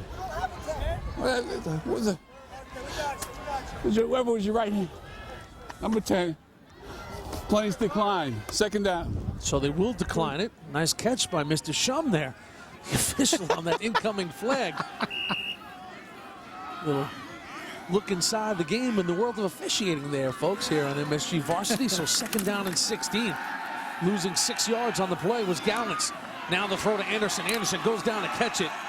Good tackle that time. Not an easy task for Johnny McDade to come up and tackle Anthony Anderson in the open field. He'll pick up good positive yardage on the play, but he'll still put St. Anthony's now on a 3rd down and 6. That's a nice job from Anderson coming from his fullback position, just slipping out in the flat. Nice job of Galligan getting it to him, but how about that play right there? Going out and getting it low, having the awareness to get upfield and lay in the wood on McDade. But like you said, Jimmy, that is not an easy task of bottling up 230 pounds. Call it 3rd down, then a long 5. Anderson straight up the gut. Here he comes. AA Express. Next stop, the end zone. Touchdown for the Friars of St. Anthony. Anthony Anderson, 18 yards on that one. They went power of football, and it paid off. Well, we knew that Coach Reichert wanted to get the ball in Anderson's hands as much as possible in the beginning of this football game, and kind of got away from it. They got away with it. Now in this first drive of this 3rd quarter, they just give it right up the gut, and you cannot go and tackle a 228-pound back like that, throwing your arms out like Sean Miranda, because he is going to run right through it 100% of the time. What a job from Anthony Anderson on this first drive of tying this football game up. By use of the alternate kickers, St. Anthony's ties it up with Josh Bacon. Bacon makes it 14-all. But Steve, you know, sometimes in a big spot, game on the line, you go to your veterans. Yeah, number 64, Jack Vinvetto, the senior left guard, 6'5". Watch big 6'4". Just let Anderson get right behind him. And look at the stiff arm right here on Moran. That looks perfect Heisman pose right there for AA, but great work from that left guard, number 64, Jack Vinvetto. The 1AA recruit gets his 280 pounds in the way, and Anthony Anderson just scoots right beside him, in for 6. 4 plays, 44 yards. 41 of those yards compliments some of number 32, Anthony Anderson, the captain, the 220-pound senior. It took only 1:58. But what a job by the boys up front. There's Jackie Vivinetto, the captain, the 290-pound senior, who's got a lot of Patriot League interest. That 2-year starter, Rich Reichert said Vivinetto led us in the offseason It made him better that offseason. Taking his momentum back into the end zone, Esperanza, so now he can bring it out. And Esperanza will get up to about the 17-yard line. And folks, we got a brand new ball game in the Catholic Championship. What do you got there, Mr. Cutler? Anthony Anderson, every time this guy touches the football, this Friars sideline is on the edge of their seat, you could say. They just feel like he could break through at any given moment. After he scored that touchdown, Naeem Jones went up to him, give him a big high five. Congratulations. Anthony Anderson said, this is a whole different half. This is a whole different ball game. Steve, from the bruising running back, you got to like that talk.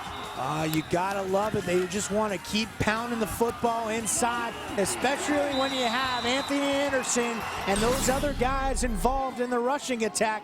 But hats off to the guys up front. 6'7", that's Max Moraes. We talked about Venveto, number 64. Joe Tustin, the right guard, number 71. Those guys are playing mean up front in the third quarter. Here's Cerrone now on first down. Let's see if Chaminade can respond. Rolls out. Cerrone finds Zenker right there. He'll have a first down. Strong throw pass completed to Tom Zenker. So 12 yards on that one. Cerrone to Tommy Zenker.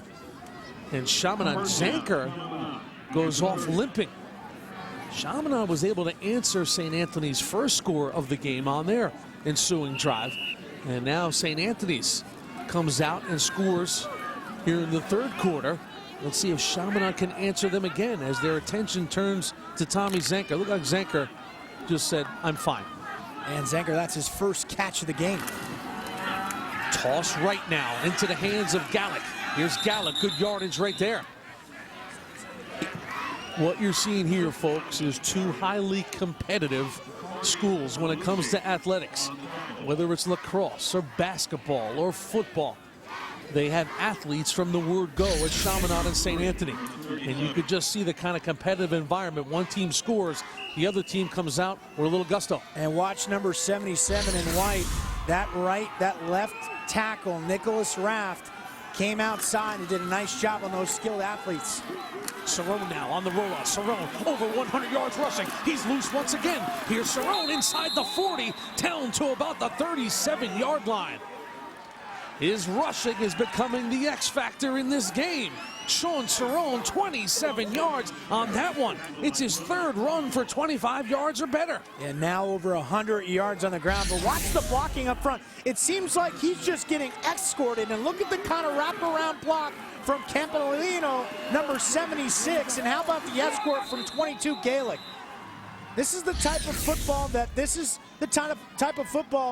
Chaminades hang their hat on. Tough, physical, flying around, and big 8'8" is back in this football game. Zenker, after banged up a little bit on that previous catch. 1st and 10 now for Cerrone. They're at the St. Anthony's 37-yard line. Here's the reverse. It's a fake. Speranza, but who didn't buy it? Jared Katz didn't buy it. Katz comes up and stops him for a big loss on the play. The 2-year starter makes a big one here. Well, Katz is 6'2", 205, 210 pounds, almost playing like a linebacker, but he's a corner.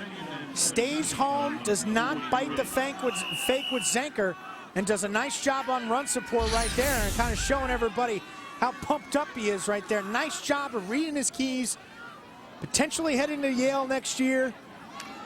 Big physical corner, having himself a football game here. Also got an offer from Columbia. Zenker, that's the reverse that beat Iona Prep in the regular season in the final minute. Now Cerrone, 2nd down and 17. Cerrone back to pass now. Cerrone flushed out of the pocket, throws it downfield, in and out of the hands that time. Would have been a tough catch. Intended that time for number 87, Jack Graffagnino. And you can see back on the field is JT Caputo. So Graffagnino on the release. We'll bring up now 3rd down and 17. It's good to see Caputo back on the field. We haven't seen him since midway through the first quarter. Banged up a little bit on a collision. So passing situation here for Stephen Boyd's Flyers of Chaminade. The junior QB, Sean Cerrone, who's been stellar. Cerrone now back to pass. Swings it out to the right. Matty Correa, he's got a lot of work to do. No siree. The defensive MVP of the game so far is Danny Carlone, but a late flag comes in here. So we'll have to see this one. This could be a face mask. It'll depend on which variety. If it's a 5-yarder, it'll be a punt situation for Chaminade. So big call right here. I think right tackle Sean Walsh got called with a push in the back, blocking in the back on number 8, Joe Percival. I think that's what the call is after the whistle. 5-yard face mask against these teams. 3rd down. So it is a 5-yarder going against Coach Boyd's boys. Oh, 0 for 2, Jimmy. Got to stop calling him out. Well, you know, we pay you for your looks. I was looking at a replay and pretty sure that's what I saw, but hey, sorry about that, Mr. Walsh. Don't mind me. Well, I'll join you in the faux pas. It's only 3rd down now for Cerrone. 3rd down and call it 16. Crisp 40-degree night for football here in Nassau County, Long Island. Just next to the Nassau Coliseum, a hop, skip, and a jump away from Hofstra University. Now Sean Cerrone on 3rd down, out of shotgun. In motion goes Gallic. And again, it's been a big night for the Yellow Hankies. Dead ball, false start. On the offense. So now it'll be 3rd down and 21. A lot of penalties on both sides, pretty even. Got to be frustrating on both head coaches, Coach Rich Reichert and Stephen Boyd. It's not something you would see on either side, especially two teams that are in the championship game. 3rd down and 21. We are tied at 14 here on MSG Varsity. Final night of the Catholic football season. Now Sean Cerrone gets a little motion by Correa. Cerrone will roll out to his right. Cerrone throws the ball downfield, jumping the route. Did he get there too early? No way.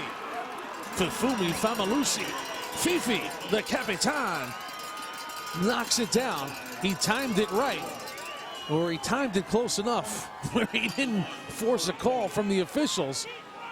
And that'll bring the punt team onto the play. But watch this one, folks, up close and personal.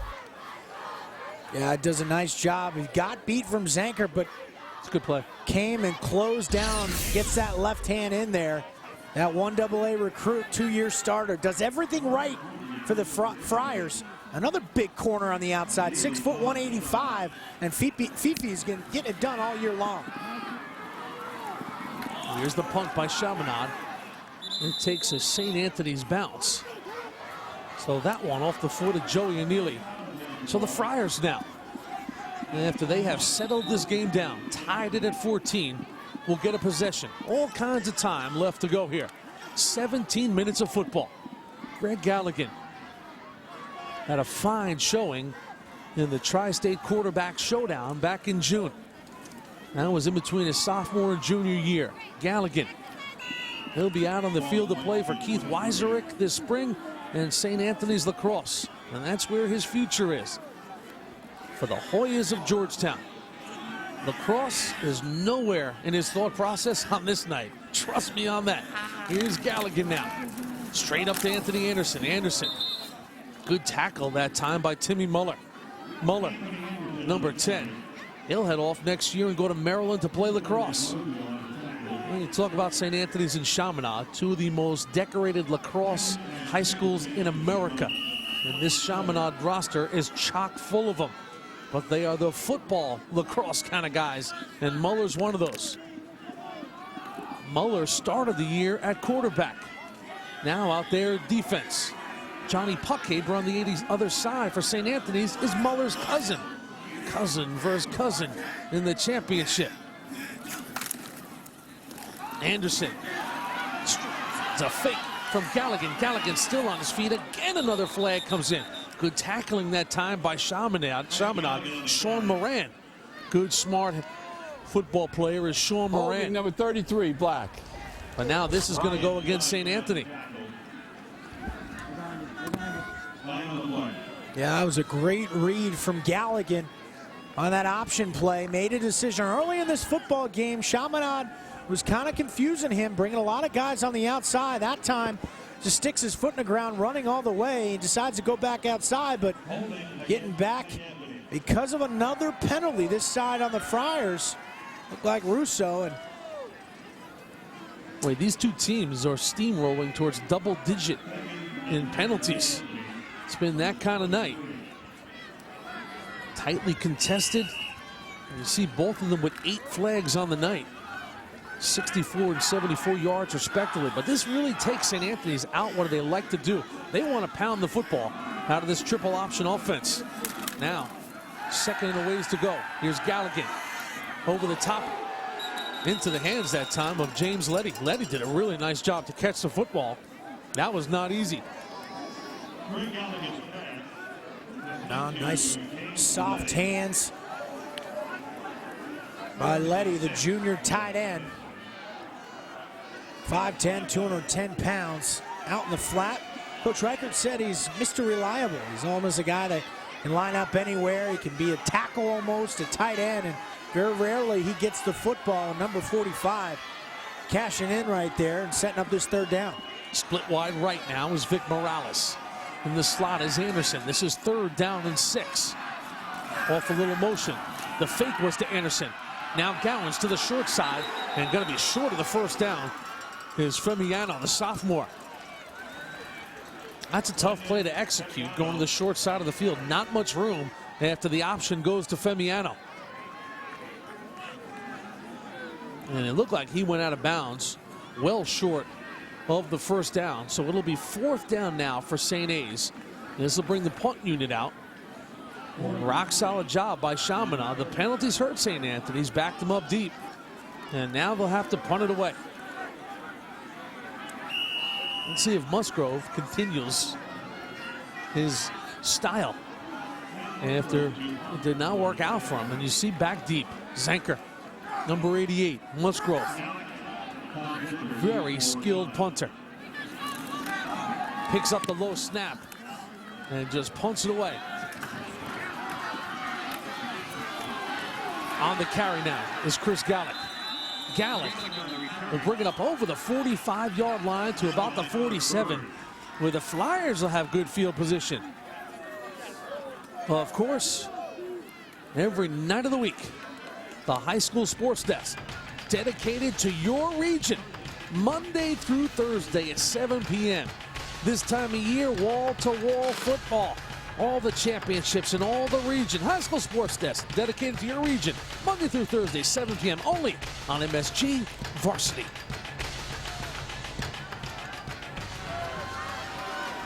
So Cerrone now, as the clock is under 4 minutes to go here in the third quarter. Chaminade, excellent field position. First back through, banging us forward is Danny Fowler. Fowler is stacked up at the point of attack and driven back. And who else? Number 49, Dan the Man, Carlone. This is an epic performance by Danny Carlone, the senior. Yeah, Carlone and the rest of the defense. And Chaminade has not scored since the first quarter. But watch 49. We've been spying him all night. They have yet to find an answer on the Chaminade side of blocking 49. This guy is absolutely playing like an animal off that defensive edge. On second down, Cerrone now rolls out. Cerrone looking for some yards, not going to get there. Good job of swarming the football by St. Anthony's. And they'll bring up a 3rd down now. Hot pursuit by that defense of St. A's. They fly to the football. They really do, Jimmy, and they're healthy. You know, there's a few guys that are out for the season with ACL injuries and different things, but for the most part, St. Anthony's is healthy. Almost 3 weeks off, flying around now on another level. The Zank man split wide left. Passing situation for Cerrone on 3rd and 8. Here's Cerrone now. Rolls out. Cerrone now is going to keep it all the way. Cerrone shakes off another tackle. Cerrone still on his feet, trying to get to the spot. He will make it interesting. Does a great job of keeping his shoulders square and just making his way upfield. And this is going to come down to the spot of the football. Cerrone had to get to the 43-yard line for a first down. He'll be about a yard short, but boy, he'll give Stephen Boyd something to think about here. Oh, it all starts with number 84, Michael Walsh. Watch him just reach number 8, Percival. That's exactly what you want to do if you're a tight end or a blocking back. You keep your hands inside and you drive the defender out, and Cerrone sees it and gets up to the sticks. Well, Cerrone did a really nice job to pick up an extra 3 at the back end of this play. And even though they're going to be short, that might be the 3 yards they need just to make the aggressive play here. The ball will be spotted just inside the 45-yard line. So let's see what Coach Boyd does. No sign of the punt team yet here, as the junior quarterback Cerrone trots back into the huddle. It is clear what the Flyers of Chaminade are doing here. They are putting their foot to the floor and going for it on 4th down. Tied at 14. 2 minutes and change left in the third quarter. Cerrone did not get it. Cerrone was stopped immediately. It was Carlone and Cody Cater again. How about that St. Anthony's defense? Chaminade went with a quick count and a quarterback sneak. But the battle at the point of attack was won by the black and gold there. They got a great push up front. Cerrone had nowhere to go. Nowhere to go. It almost looked like he hesitated on this one as well. Trying to go, he kind of got backed up by his center, Sino. And like you said, Carlone was in there. All those guys up front, Palladino, Baez, nowhere to go for Cerrone. But it almost looks like he just gets stopped at the point of attack by his own man, Sino. And that just shows you the power from that nose tackle, Palladino. Look at the catch by Anthony Anderson, going on top to get it. Anderson will cross over the 40, and they're into Chaminade territory. Well, Steve, it is clear what went on in the St. Anthony's locker room at the half. At some point, somebody went over to Anthony Anderson and told him, get ready, big dog. We're going to you in the second half. Because they're handing the ball off to him in the backfield, and they're throwing it to him now. And they are going to number 32, Anthony Anderson. And I think they also came over and said, hey, do you realize that this is your last high school football game? And that just shows you what kind of intensity he's bringing in the second half. He's like a total different back. Galligan under center here. Straight up the gut is Anderson. Look at Anthony Anderson once again. He was met immediately at the point of attack. That's a great job there by Aiden Lynch on the fill. Lynch, the junior. But Anthony Anderson still able to move the ball forward and avoid some negative yardage, but Lynch came fast. Yeah, number 50, Aiden Lynch, 6 foot, 240 pounds. He's one of those guys that rotates in that front 7. And Chaminade up front, pound for pound, is dominating the point of attack. 2nd down and 7. The single back is Anderson. It's Anderson, not much there. Well, Chaminade's defense, they are responding too. Brendan O'Callahan, the captain O'Callahan. And O'Callahan and company. Belantuano eating up some space on the inside. With O'Callahan, the fiery 2-year starter who has really come on. Yeah, watch 45, Brandon O'Callahan gets down to one knee, fighting off a block, gets that left arm around that 230-pound back Anderson and brings him down. That's a great-looking play from the senior DN. Well, Belantuano, he was awesome right there. He fired up off the blitz. They pick it up. Now Galligan rolls out. Galligan sets his feet over the hands of the sophomore, Jordan Gowans, who had some running room. Oh, what a job from Greg Galligan of eluding that rush. Right now, he needs to keep his head up right now. It's 14-14. He's got to show a little composure right now. You know, he missed an open target. Sometimes that happens when you're overly open like that. At Gowans is, you have to just set your feet and let it rip. It almost looked like he aimed that football and kind of went up. His elbow got up and just kind of flew out there. No control on that ball, but nice job of getting outside the pocket. It looked like number 34, D'Ambrosio, was coming right off. And also number 10, Tim Muller from his strong safety position in the face of Galligan in that throwing lane. Look at this kick right here. It's going inside the 5. Musgrove, he is fun to watch, man. This guy is just in complete control from his punter position. He took about 6 steps right there and just hit a little punch 3-iron right there to die it inside the 10. I mean, he knows exactly what he wants to do from his punter's position. And look what he does. He pins Chaminade inside the 5-yard line. That was nice.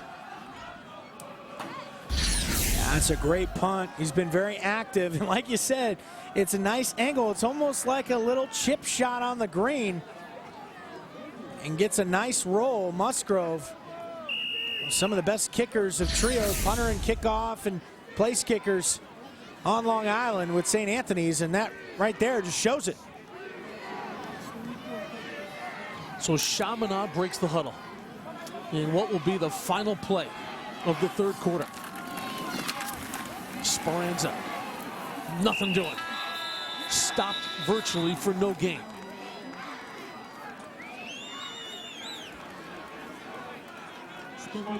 They are 2 of the biggest rivals in all of Long Island sports, the tri-state area for that matter. On one side, you have Sean Cerrone and the Flyers of Chaminade trying to break an 18-game losing streak at the hands of the black and gold for the Friars of St. Anthony's. On this night, championship night, we have played 36 minutes. 28 points are on the board.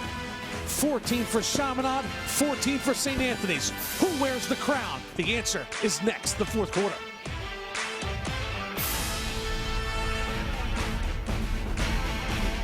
Monday at 4 p.m. at the 4 o'clock spot. Long Island, great girls basketball hits the gym when St. John the Baptist battles Long Island Lutheran. Hudson Valley, Connecticut, New York City hit the hardwood with Archbishop Malloy and Bishop Ford. New Jersey, red-hot rivals tip off when DePaul clashes with Immaculate Heart Academy. The most coverage. That means the most to you and your community. Monday at 4 p.m. at the 4 o'clock spot. Only on MSG Varsity. Final play of the PSAL season. Incomplete. Lincoln is a PSAL champion. We've been here before. It's a long climb up that ladder. This group has stayed up at night and found a way to get where you are today. Not nothing to be said. E-ho! 1, 2, 3. Let's go.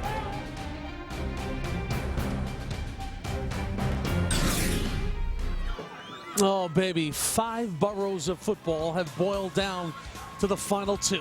Out of Staten Island, New York, Tottenville. The Pirates last won this title in 2003. They are taking on Brooklyn's Erasmus Hall. Erasmus Hall has never won a PSAL championship. They were runner-up a year ago. They come in undefeated. We'll have it Tuesday night, immediately following Quick 60. So here we go. The 4th quarter is underway. On 2nd down, Speranza to the left side. Speranza with some good running room right there. And he will get up close to the mark. Be a little short, but it'll bring up 3rd down. Robbie Speranza. Speed right there on the toss. Yeah, Speranza's getting a lot of help up front, especially from number 3, Matt Correa. Outside on the perimeter, but Speranza, low center of gravity, big body, 210 pounds, and just seems like what we saw last week with Iono Prep. As the 4th quarter began, that's where he got his strongest. So anticipate to see him moving in fast motion in this 4th quarter. 3rd down and 1. They're all big now. We're tied in the 4th quarter. Here it is, the give. Breaking a tackle is Danny Fowler. Danny Fowler will move the chains. At 210 pounds, arm tackles will not apply to the MVP for the Flyers of Chaminade. Danny Fowler, the 3-year starter. That was big right there. Well, he's following his big boys on the left side, Sino and Johnson, just getting right there. And Percival had a shot at him, but just running through that arm tackle. And number 8 in black knows that he missed out on a tackle for loss. But look at that, Jimmy. What a job from St. Anthony's defense in the 2nd half, limiting only 65 total yards. Now Cerrone on 1st down and 10, still inside his 20-yard line. Off the fake inside. Now they option it out. The ball is on the carpet. It is loose, but Cerrone will jump on it. It'll be a tremendous loss on the play, but Cerrone did a good job just to corral it. That could have been a disaster. Well, that's a great job from number 35, that weak side linebacker, realizing it's a reverse triple option, stays home and confuses Cerrone and gets in the way of that pitch lane. And the ball's on the carpet. Sotomayor, number 35, Mayer, 6 foot, 200-pound junior, gets himself in great position, comes downhill, and gets in the way for a big loss of Chaminade. Joe, a real good junior season, first year starting. Now 2nd down and 23. Boy, Chaminade has their work cut out from here. Look out here, Cerrone's going down, and it's going to be a safety. Oh, look who it is, Carlone. The captain has delivered again for the defense of St. Anthony's, and they have a lead in the final. Danny Carlone continues his epic performance in the Catholic Championship. You can only hope to contain number 49. What a show by Dan the Man. He has been playing, I've been saying it, on another level. He is 100% the MVP of this defense so far, just making big plays. You cannot block him sliding to the left like number 79 just tried to do. I think it was 79. 78. Zach Johnson trying to pull out there. You saw him grab his face mask, knowing that he did not an adequate job of getting it done, but what a job from Carlone. Just coming full speed downhill, wrapping up Cerrone. And look at it, it's not just this play. It's been happening all night long. Coming off that defensive end, throwing that big body around, 220 pounds, not always making the tackle, but always there in the right position for the other guys in black to get it done. But it's so physical, speed off that edge, and the power of bringing Cerrone down by the fingertips of 4'9". You know he's all jacked up. He is playing with such a different intensity than everybody else is on both sides of the ball. MVP on defense for sure. There is a place for Danny Carlone in college football somewhere. Nearly 6'4", 230 pounds, Carlone. And now, off the free kick, St. Anthony's will get great field position. Femiano does an excellent job to carry it across midfield, where the offense will come out with a 1st and 10 and a 2-point lead. And Richie Reichert's club has battled back in this one, Chad Cutler. It's been quite the effort in between quarters. Richie Reichert gathering together the defense, telling everyone, I'm putting you on notice. We need your best performance we've seen all year. We need you to dig down deep and show us something you haven't seen before. I think they did that with a safety. 1st and 10 now. Inside give. Anderson plows forward. One thing you got to remember, though, Steve-O, as much as the momentum has shifted the way of the Friars, we're still in a 2-point game here. So Chaminade, they are still right there. Oh, and Chaminade, they've been playing tremendous football over the last course of latter part of this season. And these guys up front, they understand that this is a challenge. It's St. Anthony's. They're trying to take down the Dragon. Last 3 in a row. They haven't won 18 consecutive tries against the Friars. 2nd down and 7. Gallagher now on a keeper. He will take some punishment there as he held on to that football. Timmy Muller, first man there to wrap him up. And then the finisher. And I tell you, he has continued to impress. Muller alongside of Aiden Lynch. Lynch has been very active in this championship game. And you could see the emotion from Coach Boyd.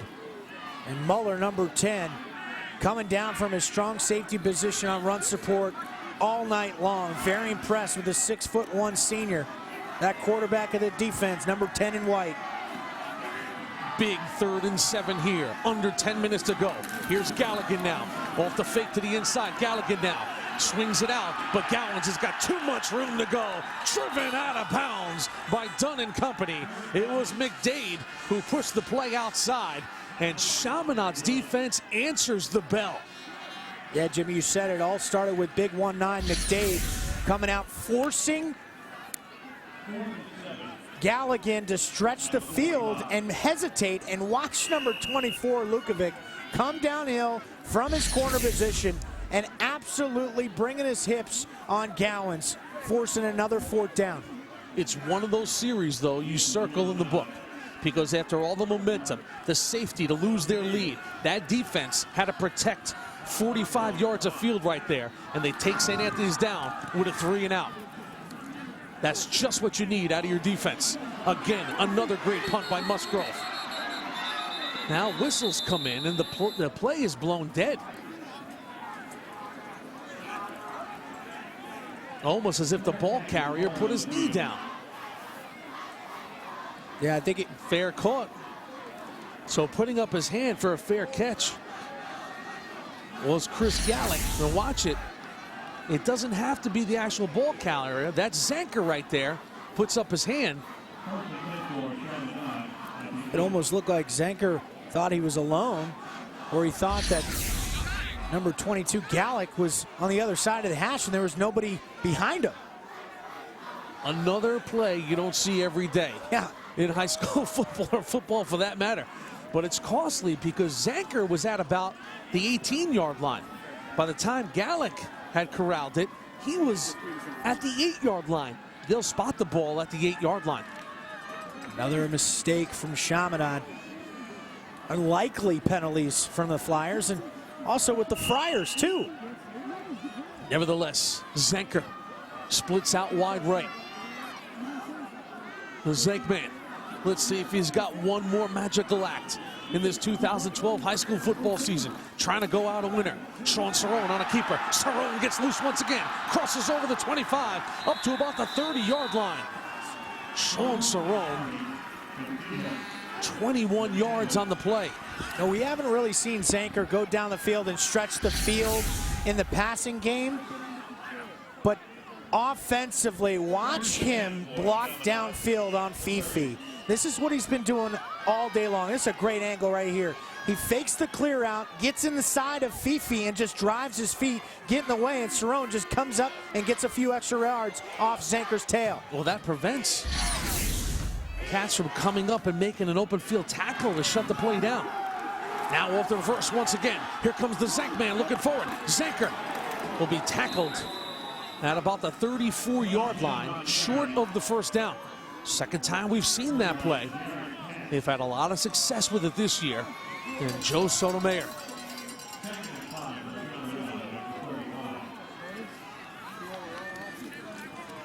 Chaminade had so much success in the early part of the first quarter of this game when they took a 14-7 lead.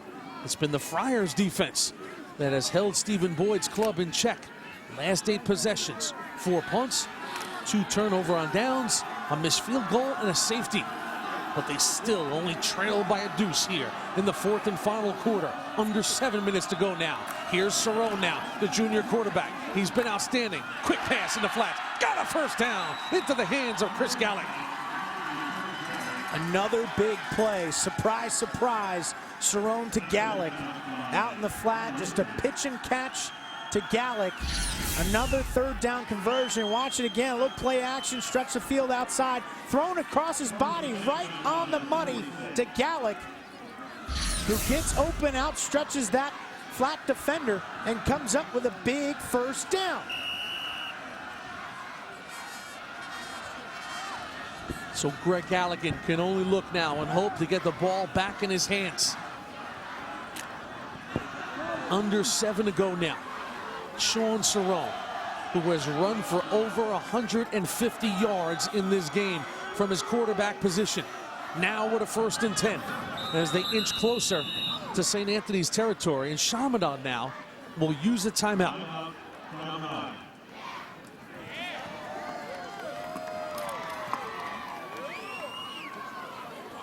St. Anthony's, we mentioned the loss in 2008. Since then, they have ripped off 3 in a row. We showed you Stepanak in 2011.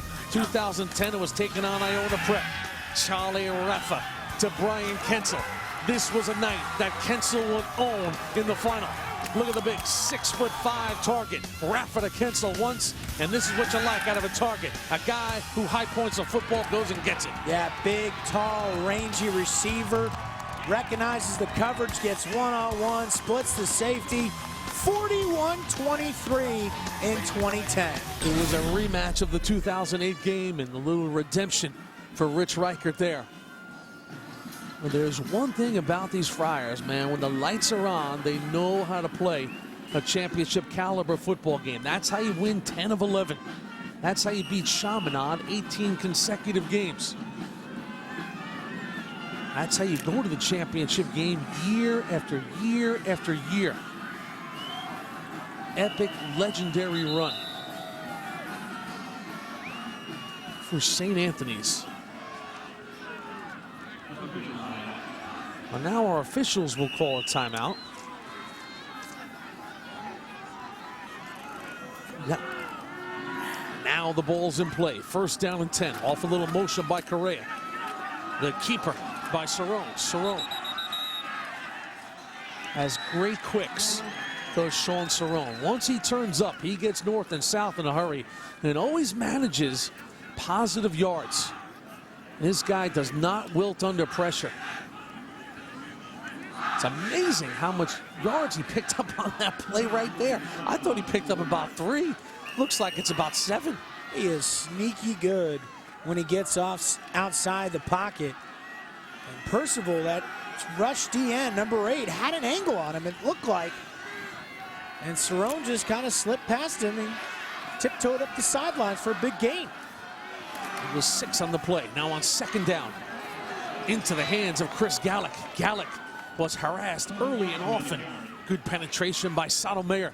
And also there, coming up with a little help, was Scotty Aarons. Scotty Aarons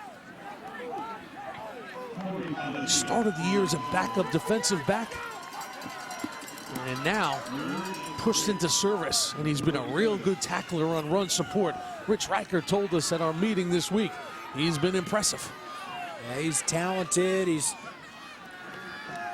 versatile, just a tough guy, filling in the shoes of that depleted defensive backfield from the Friars.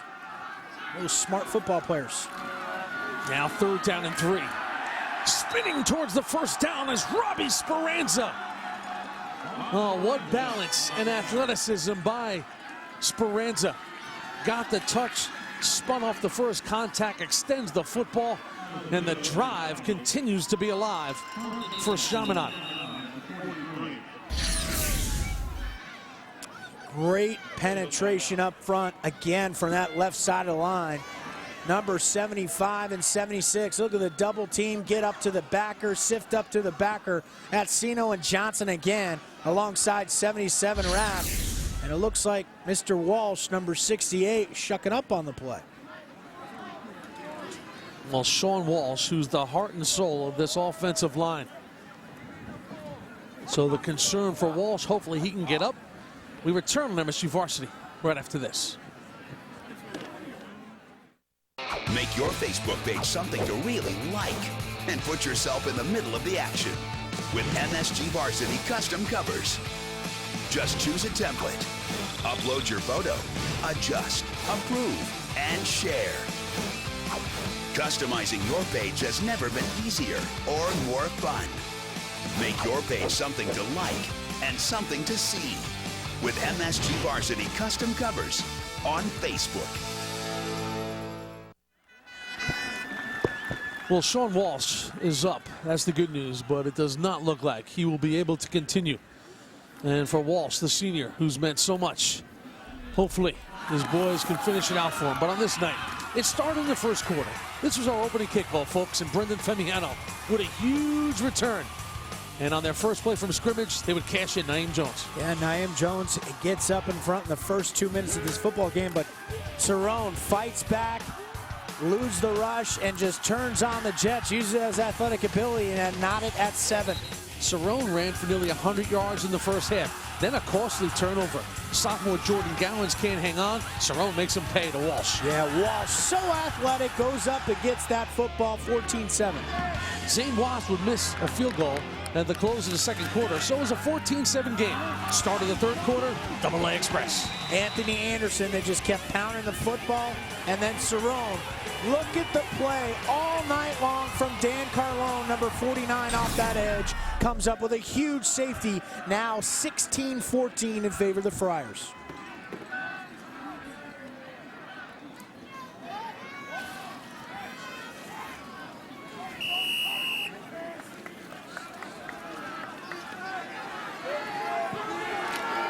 You see our game summary, Cerrone, 190 total yards, 2 touchdowns, 150 of those on the ground, rushing. Taking a shot now, throws the ball. Intended for Chris Gallick. It's incomplete. So nitty-gritty time now in this Catholic Championship. 5.5 minutes to go. St. Anthony's holding on to a delicate 2-point lead. Sean Cerrone trying to get his club at a minimum into field goal range, and they have an outstanding field goal kicker in Zane Wasp. 2nd down and 10 now for Cerrone. Ball at the 43-yard line of St. Anthony's. Cerrone on a keeper, turns the corner. Great backside pursuit by that Friar defense. St. Anthony's has not yielded a single point in this game since the first quarter. They are flying into the football, led by Carlone. Famalusi, also a couple of captains and leaders right there. Fifi Famalusi, a 2-year starter captain out of his corner position. Very impressive with his physicality, which you don't really see in corners, especially at the high school level, all the way up to big-time college football. More of a finesse guys on the outside, but when you have a 6-foot with Fifi Famalusi and then 6'2" on the other side with Jared Katz, these guys are physical at that third level. Famalusi, arguably the defensive MVP this year for St. A's. He's had a huge year. Now, 3rd down, Cerrone back to pass. The coverage is there. Cerrone buying some time. He'll just throw it out of bounds, but give credit to that secondary for the Friars. They gave Cerrone nobody to throw to. And now, decision time for Coach Boyd. 4th down and 7. Ball sits at the 40-yard line. Still time in this game. Chaminade with 2 timeouts. Stephen Boyd has sent the punt team out there. And he will put his faith in his defense. But this is a mighty challenge now for Chaminade. St. Anthony's, a program built on running the football. That can eat up clock in a hurry. Joe Annealy. Rich Riker tells everybody, watch for the fake on 4th and 7. Annealy will punt it. This one, a good one by Neely, inside the 10-yard line. So he will pin the Friars deep.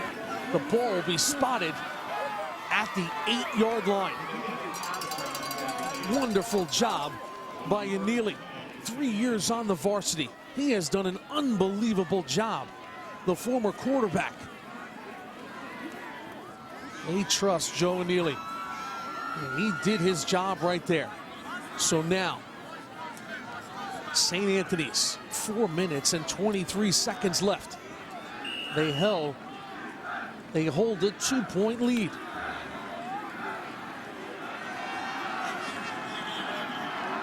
Chaminade. The defense trying to deliver. Here's St. A's on 1st down. They go to Anderson. Bangs forward. And Anthony Anderson will pick up about 9, but what a job by Freddie's boys up front. Watch this hole, Steve Levy. Yeah, the guys up front off the right side. Oh, they wash everybody down. That's right guard Joe Tustin and right tackle Steve Flesher. And they get big 71 Buolantono on his heels and wash everybody down, allowing Anthony Anderson just to get down, get leverage, and lower his body. Big chunk of yardage picked up, backed up in their own end zone. Tustin, the captain, offered by CW Post, the anchor of that old line. 2nd down in the short 2 now. They go to Anderson once again. Anderson going to be short of the 1st down. James Michael that time. Number 62 for Chaminade. First contact. And now the ball will be spotted at about the 18-yard line. This might warrant a measurement now.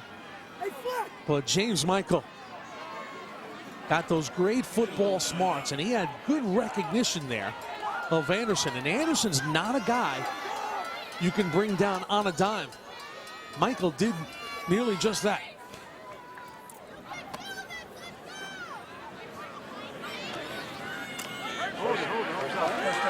But Anthony Anderson got enough. It's a first down. Great spot right there for St. Anthony's, but like you said, Jimmy, James Michael, nice job of not allowing Anderson to get many yards, because that looked like behind him there's nobody really there, and James Michael came out and put those big paws on him at 6'1", 245, but still enough yardage for Anthony Anderson to keep this drive alive. You expect number 32 to be the primary ball carrier now. He's a senior, he's a captain, he's reliable, and he is also tough to bring down. Clock rolls now with 3:15. It's Anderson once again. Anderson banging forward once again. This is where all the workout sessions are coming through for Anthony Anderson. All the time grinding and moving those legs in the weight room. Well, look at the guys up front. Number 59 and number 64. That's Vivinetto, and number 59 for St. Anthony's. That's Stephen Fletcher. But how about Anderson? Like you said, Jimmy, just put the ball in my hands. I'm their leader. I'm their captain. I'm Mr. Reliable. I'm Mr. Tough Guy here in the championship. 2nd down and 3. They go to Jones now on the pitch. Jones stacked up. Got to be careful now with that ball out there for the taking. And Jones, the junior, will cross over the 25 to about the 27. He'll be short of the first down. Yeah, Naeem, like you said, Jimmy, he's got to be careful. You got to tuck that ball in there. Almost came out. Big number 62, Michael, again on the pursuit. He's got to put all 5 points of pressure on it, meaning his left arm and right arm, covering that up and lowering his shoulder. You do not want to have any type of possibility of a turnover here with approaching 2 minutes. So Chaminade tries to defend now. St. Anthony's moving the chains as they gather this defense, trying to end 18 years of frustration. On the other side for the Friars of St. Anthony's, they gathered the big boys up front. Freddie Gallagher right there in the middle. Rich Reichert's longtime assistant who runs the Hogs for St. A's. Tommy Monahan, oh so reliable assistant coach. And this wonderful staff that Rich Reichert has put together. But now Gallagher, you know he said something like this, Steve. Get a good push, we move the chains, we're champions. And Lenny Anderson, Fred Gallagher, Bob Lewis. Can't forget about Mark Mayer, former scout of the New York Jets. Does a wonderful job on defense, preparing these young men each week. Anthony Anderson. You feel like you can almost write it down. He'll get a touch here. Pivotal 3rd and 1 for St. Anthony's. Chaminade comes on a blitz. Anderson runs right into it. He tried to keep his legs churning. It'll come down to the spot of the football. Anderson on the carry. I don't think he got it, Jimmy. He got a short spot there. That ball went backwards on the spot. And this will be pure drama right here. That was just mano a mano. You know what's coming. Try to stop it. Chaminade was up for the task. Big collision. Anderson did the best he could to go forward. Did he have enough? He is short by a fraction. This is high drama in the championship game in the Catholic League. 2 coaches. Inches to go for St. Anthony's. No sign of Matt Musgrove, the punter. You want theater? You got it right here. And now we'll have a timeout by Chaminade. Chaminade will use their final timeout right here to talk about this. Steve, it's cut and dry. This will end the game right here. If Chaminade doesn't stop St. Anthony's, they will have no way of stopping the clock. Yeah, gutsy call right there from Stephen Boyd of taking a timeout to gather the troops, make sure the right personnel is on the field, and game plan for what's going to happen. I'm anticipating with the short yardage that they have to pick up, it's a quarterback sneak all the way. So obviously Stephen Boyd has been in this situation before. He's played at the highest level, All-American at Boston College. He wants to just make sure his guys are ready to go for whatever St. Anthony's throws at him on this biggest play, biggest down of the football game. You know the way old school football guys think. Oh, yeah. Old school football guys like Stephen Boyd and Rich Reichert. The way they think is if we can't make an inch, we don't deserve to be champions. Here's Greg Galligan, the junior quarterback. Full house backfield for the Friars. They're going for it. Inside they go. I don't know. Again, it will come down to a spot. Anderson on the carry. The referee has his foot on the ground. Gade in on the tackle. You said, Jimmy, it's all going to come down the spot. Looked like Anthony Anderson had that second effort. Coach Reichert does not like the spot. The ball is sitting on the 23-yard line. Again, they went to Anderson, but again, Chaminade with some great pursuit. So here it is. A moment ago, they missed it by an inch. And now, look at all the slack on the rope. Chaminade gets the football. Stephen Boyd's bunch answers the bell on the biggest defensive play of the year. What a gamble for Coach Reichert. Going on 4th down right there. But hey, not so much of a gamble when you have Anthony Anderson, 230 pounds back there with your offensive line doing a great job in the second half. But hats off to the Chaminade Flyers. Those guys up front, Belatuono leading the way, and Brian Dunn. On consecutive plays, they stop Anderson. So Stephen Boyd now 155 away, Chad Cutler. He's keeping his cool, Jimmy, telling everybody, listen, we know what we need to do now. We took care of business on one end of the ball. Now we need to get it on the other end. Stephen Boyd is not thinking about a field goal here that would win the game.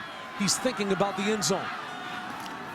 These two teams are defined by gutsy calls. Reichert went for it here. It was Boyd who went for it in the regular season. A 2-point conversion that St. Anthony stopped. Now here's Cerrone on 1st down. Cerrone, quick out, going to Walsh. Walsh inside the 20-yard line, down to the 19, where the clock will continue to roll after they reset the chains. Well, check that, he was short. Here it is, nice job, play action of isolating their tight end on a drag route, trying to get across the field and out of bounds, and he got lucky fumbling the football. How many times can you say in a broadcast you get lucky fumbling the football? If he didn't fumble that football and went out of bounds, the clock would have never stopped. So the ball sits on the 18-yard line. The ball going out of bounds, Stevie, as you said, did stop the clock. And now Sean Cerrone, with the weight of the Flyer world on his shoulders, and then some for Zane Wasp. Wasp, who has made 4 of 7 field goals this season. He's 0 for 1 in this game. Sean Cerrone would like to eliminate Wasp from the equation. Not because he's not any good, but they'd love a touchdown here. Cerrone on the keeper, slips the rush once again, amazingly. And Sean Cerrone now. We'll see 2nd down come up. Chaminade is not huddling. It is a 1st down. That will stop the clock. So Cerrone got just enough. St. Anthony's still has all 3 of their timeouts in their back pocket.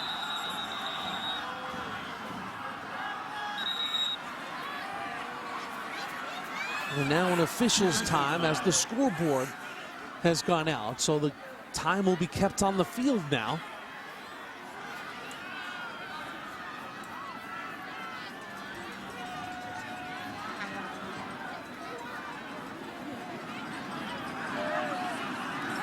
Our officials will huddle up.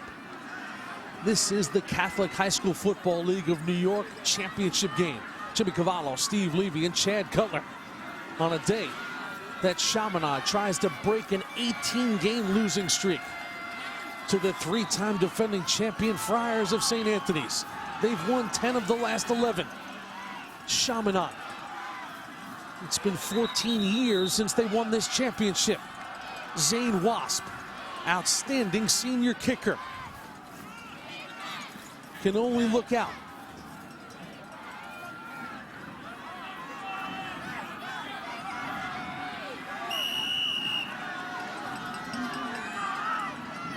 So Cerrone now will break the huddle. Zane Wasp is on an island on the Chaminade sidelines. But now Cerrone off a little motion by Speranza. Here's Cerrone now, rolls out to his left, being chased by Leggio. Leggio will catch him from the backside. Anthony Leggio, the senior captain, makes a big play here. Again, Leggio, you said it, making huge plays in huge spots. As Cerrone just downs the football right now to stop the clock at 1:11. And how about the defensive stand right now for St. Anthony's, not allowing any penetration or spur of anything compared to Famalusa.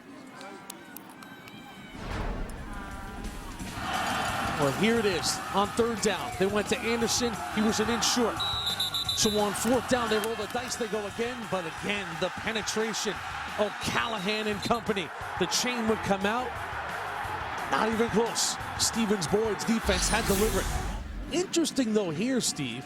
Chaminade just gave up a down by spiking the clock, and you still have 1 minute and 7 seconds left. So now, it's really a one-down situation. They don't get the first down here, and they have a mighty 11 or 12 yards to go. They're going to have to bring the field goal unit out now. St. Anthony still with 2 timeouts. Well, Jimmy, they had no choice because Leggio made a huge play to hold Cerrone and not let him get out of bounds, and they have no timeouts left. And this is where that timeout hurt, of everybody collecting on the side of Chaminade right before that big fourth down play, because now they were forced to down the football, and now they only have 1 down to go. And then they have to settle for a field goal if they don't convert. 3rd down and 12. Sean Cerrone, just a junior. He has been the leader of this offense on this historic season for Chaminade. They trail by 2 in the 4th quarter. Here's Cerrone now on 3rd and 12. Cerrone on a keeper. Cerrone trying to shake loose. He'll get to the 16-yard line, and that is it. Let's see if St. Anthony's now uses a timeout to save some clock. They have 2 left. Time is clicking away for the Friars, and now they will use that timeout. Probably lost about 8 or 10 seconds there. But here comes Zane Wasp. Timeout, St. Anthony's. I don't think it's as much of an icing the kicker timeout as it is if he makes it. We're going to need some time here to try and go downfield. Of course, and you saw Coach Reichert screaming up that field right there, trying to get the attention of everybody. It must be loud down there on the field because he was screaming for at least 5 seconds. Timeout, timeout, timeout. And you're exactly right, Jimmy. They're trying to save some time, anticipating, the field goal attempt from Wasp. Good. The ball will be spotted at the 16-yard line. And for Zane Wasp, this will be a 33-yard attempt. He is 4 of 7 on the season.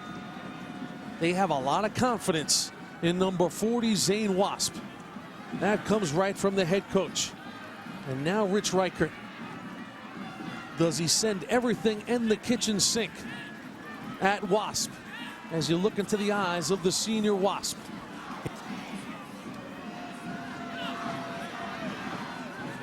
What a moment here.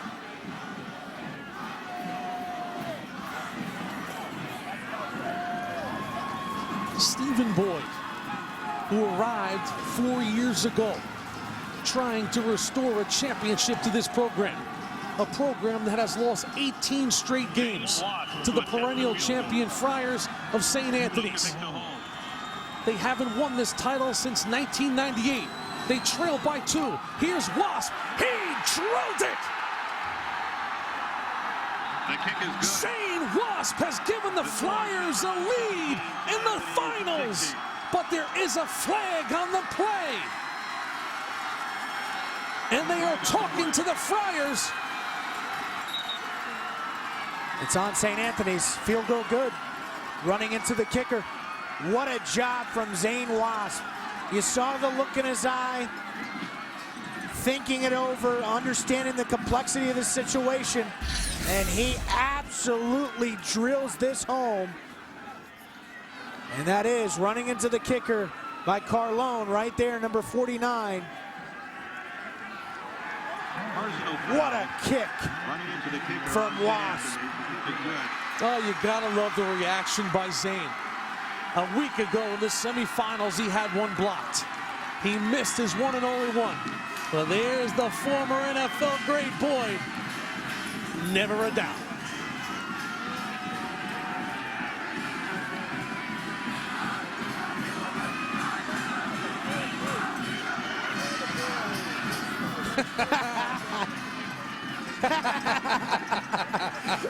What a segue right there to D'Ambrosio.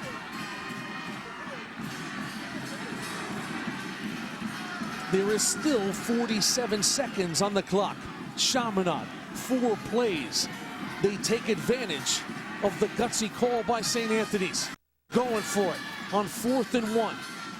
Chaminade's defense, who stood up to the Friars on consecutive 3rd and 1 and 4th and 1.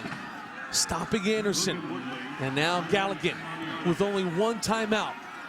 See what he can do. 4th quarter score between two teams, 3-2. Unbelievable. St. Anthony's has so many playmakers on this kickoff return team. Femiano, who returned the opening kickoff 80-plus yards. You see Naeem Jones there in the center of your screen. And now off the kick. They will not even get a chance. Zane Wasp delivers the touchback that Chaminade needed. Because of the fact of the penalty yards were marked off, that was an easy proposition for Wasp. Quickly to the sideline and Chad Cutler. Richie Riker just briefing the offense. He's saying, guys, we have one timeout left. We need to be very smart here. And don't forget, we need a field goal. He's got a lot of confidence in his kickers.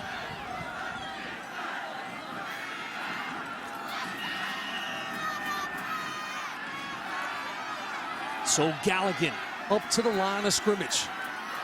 Looks over this Chaminade defense.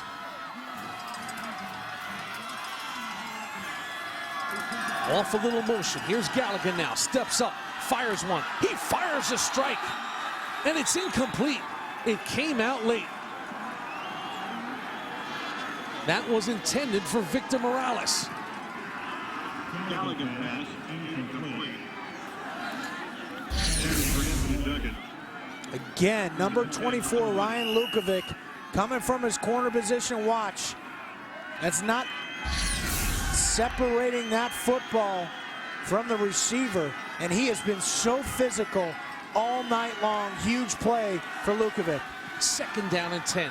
41 seconds left. Here's Galligan once again. Galligan throws it underneath. This is Gowans. Gowans will get out of bounds. And he'll pick up the 1st down, and the clock will stop with 34 seconds. Nice work from quarterback Greg Galligan, understanding that a lot of defensive backs are pressed way back. Gets the check down to Gowans. Gowans has the awareness to get the 1st down, but most importantly, get out of bounds so they don't have to waste a timeout. Split wide left now is Victor Morales. Gowans in shotgun once again. The ball's at the 32. Flushed out. Downfield they go. Got a man open. This is going to be another 1st down. The clock will stop with 24 seconds. That was Anthony Duggan who hauled it in. And Duggan makes a huge catch, does the senior. Galligan now will spike the football, and a flag comes in. This could be offsides on Chaminade. Yeah, it's D'Ambrosio. Dead ball, offside. Encroachment against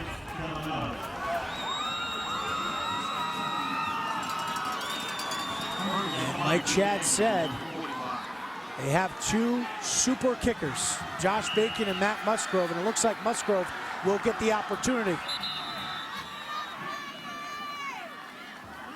Well, it is a rotation for Rich Reichert when it comes to the kickers between Musgrove and Josh Bacon.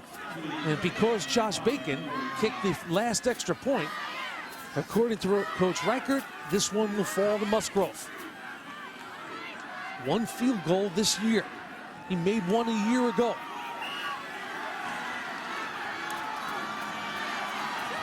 They're not close enough yet. The ball sits at the 45.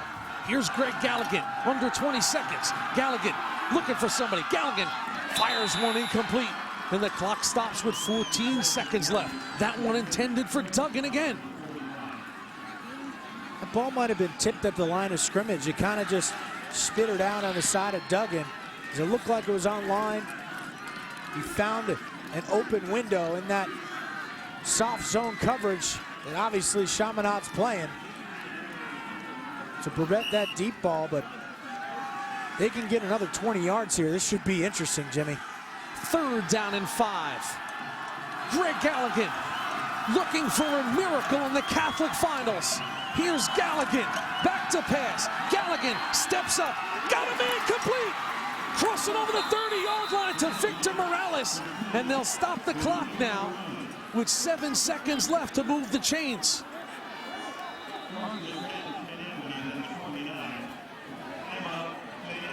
The ball will be spotted just inside the 30 at the 29.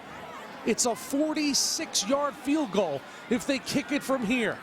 With 7 seconds, you run the ultimate risk to try and run another play.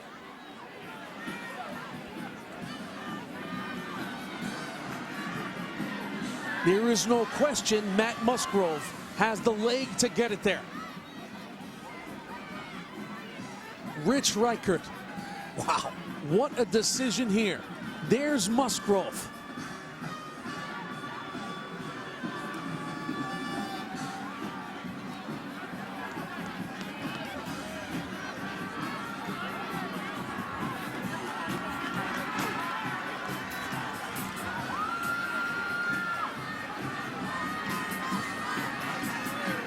So here we go.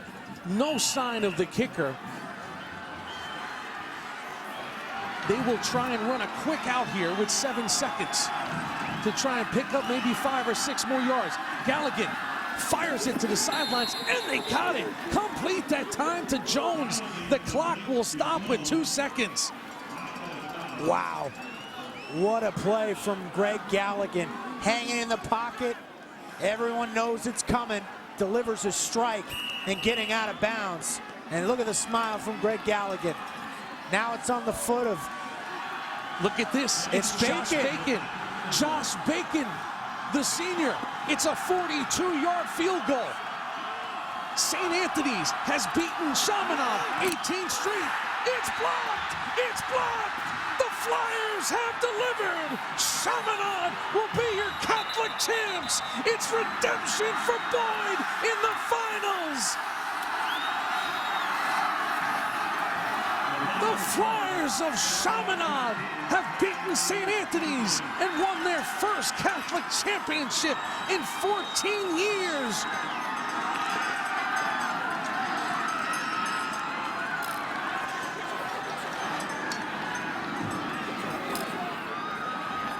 It was pure drama right down to the final play of the game.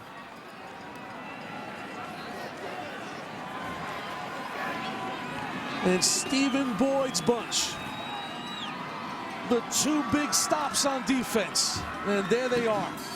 2 head coaches. It's a picture worth 1,000 words right there.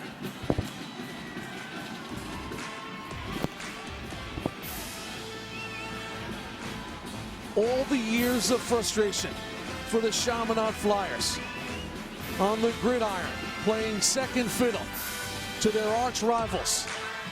4 years ago, they brought in Nassau County's own Stephen Boyd, legendary player who now starts his legendary coaching career, and in his 4th year, he has rung the bell.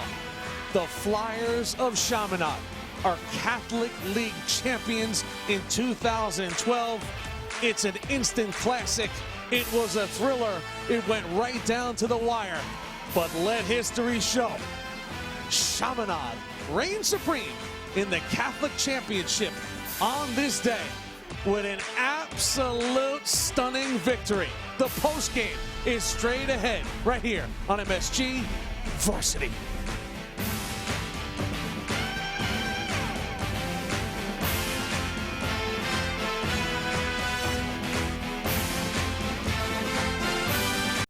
Wednesday, February 6th, join MSG Varsity for a special signing day blockbuster. It all starts at 7 p.m. with regional coverage on High School Sports Desk. The best seniors in their sport are off to college, but where are they going? Find out. Followed by 30-minute football files at 7:30 p.m. Then at 8 p.m., join Mike Quick with a live Quick 60 for signing day madness, when the Tri-State's top football players announce their commitments to the best colleges in the nation. Signing day coverage begins Wednesday, February 6th at 7 p.m. only on MSG Varsity. Just a few days ago, Danny Fowler at the team award dinner was named team MVP because he does so much in so many different facets of the game. And on the signature play of the high school football season, watch number 32. Wow. Unbelievable. It is Fowler, the captain, who delivers.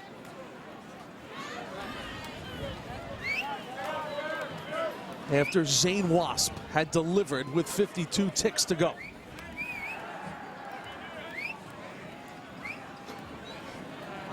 Drilled that football, but Carlone so close to blocking that, ended up getting a running into the kicker penalty, but Chaminade gets it done.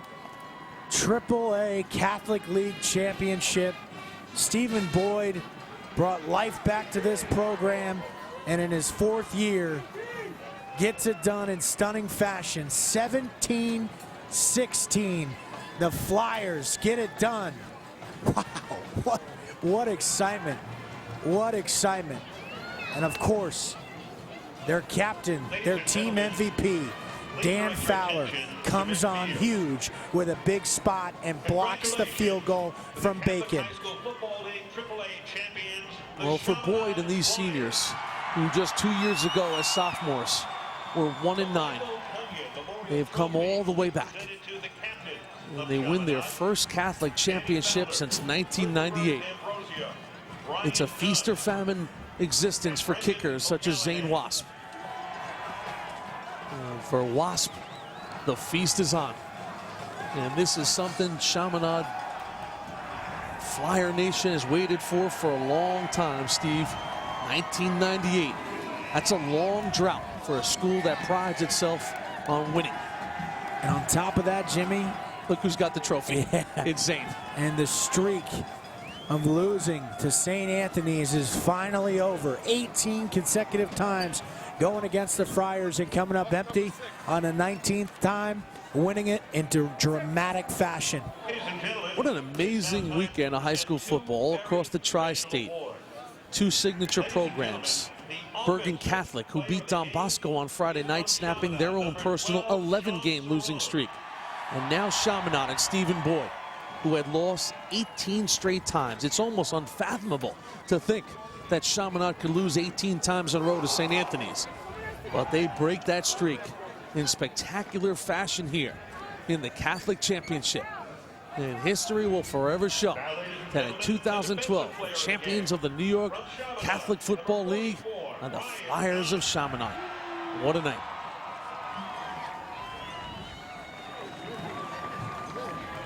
Their only loss of the year came to the hands of St. Anthony's in a game that went back and forth. They would trail 7-0. They would lead 14-7. They would trail 16-14. And then they'd get the go-ahead field goal with under a minute to go when Zane Wasp drilled it from 33 yards. It was never in doubt. And then, of course, St. Anthony's would have a chance for a game-winning field goal of their own, but the captain came a-calling, and that captain, Danny Fowler, is with Chad Cutler. Danny, oh my goodness. This was unbelievable down the stretch. What are your emotions like? It's unbelievable. Two years ago, I got pulled up, played varsity here.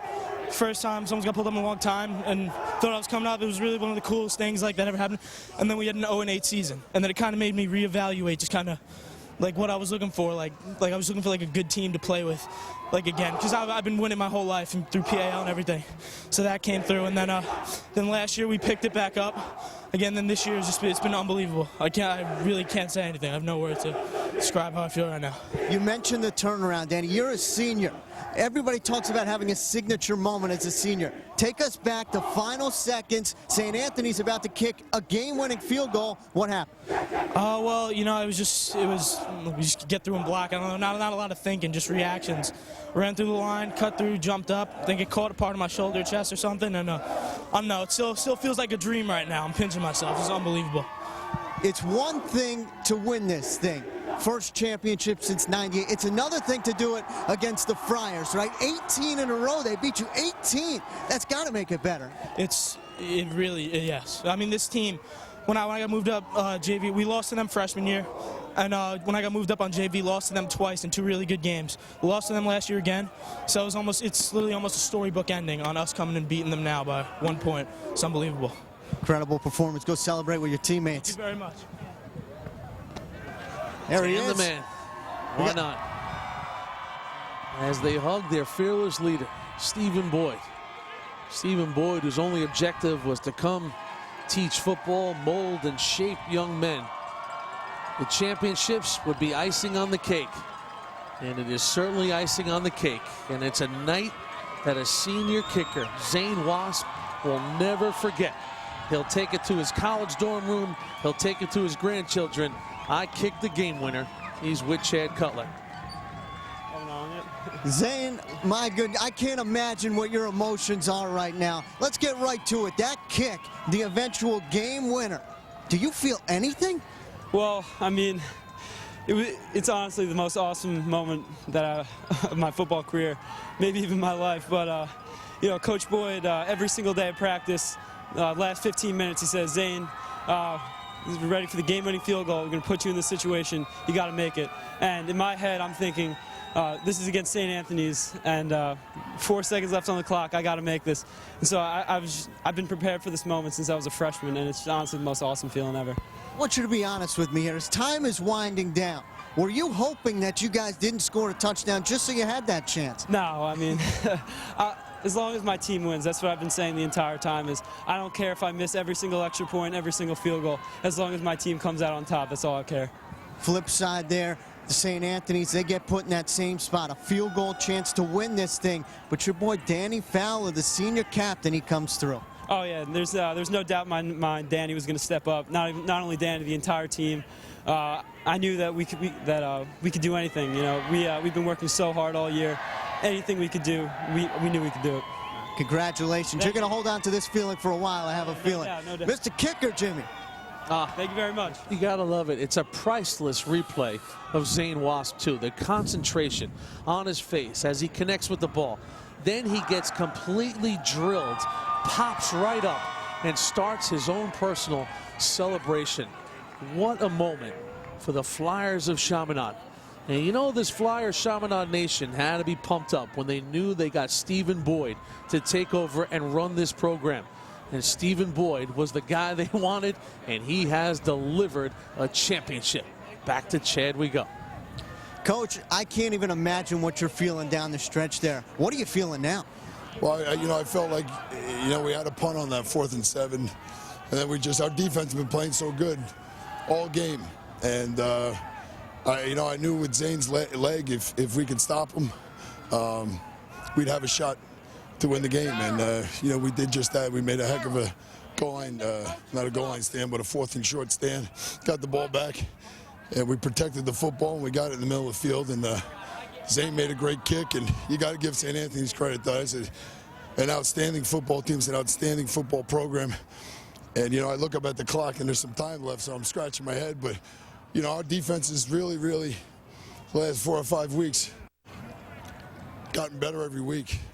And, defense wins championships, and and we did what we had to do at the end by blocking the kick. But again, I got to give Coach Reichert and their team, you know, a tremendous amount of credit, because that's a great football program, and they make our team play up to them, and they've set the standard. We're just trying to knock them off, and we were fortunate that we did today. You mentioned Coach Reichert. I saw you guys had a moment at the end of the game there. What did he say to you? Well, he's a class man. He congratulated me, and shook my hand, and what else could he say? He's just he's a great man. He's a great human being. He's done a lot of great things for the game of football in Long Island, so I appreciated that very much. Coach, when you took this program over, they weren't really considered to be in a position like this. It's been a gradual process, and as we stand here today, at what point do you think you'll take a step back and realize what kind of accomplishment you just made? No, I don't. I won't take a step back, and I'll probably never realize it. I just got to keep going now, and you got to give the credit to the school, to the administration. You got to give the credit to the kids, to the student athletes that we have, because they're special. Academics is their first priority. Their faith is their first priority, and then there's their academics, and then there's athletics. And I've never seen a bunch of young people be able to balance that the way these young men do. And I got to tell you, I learned from them. And coaching these kids, it makes me a better person. Before the game, you told me 1989, when you played for Valley Stream Central, when you won that Nassau title, that's one of the best things to ever happen to you. Now you're on the sideline, you're coaching. How does this compare to that? Well, it's a great feeling to be able to give back and give an experience that you had. I always revert back to that team and those guys and think about how special it was. And, when you get older and you can't play the game anymore, you just want to give back that feeling to young people, because you know how great of a feeling it is. And I hope this is a springboard into their future and for what they're going to do later in life. And it's all about commitment, hard work, consistency, and really team cohesion. And it's about really laying it on the line for the next guy. I think sometimes we live in a society that's a me, me, me society.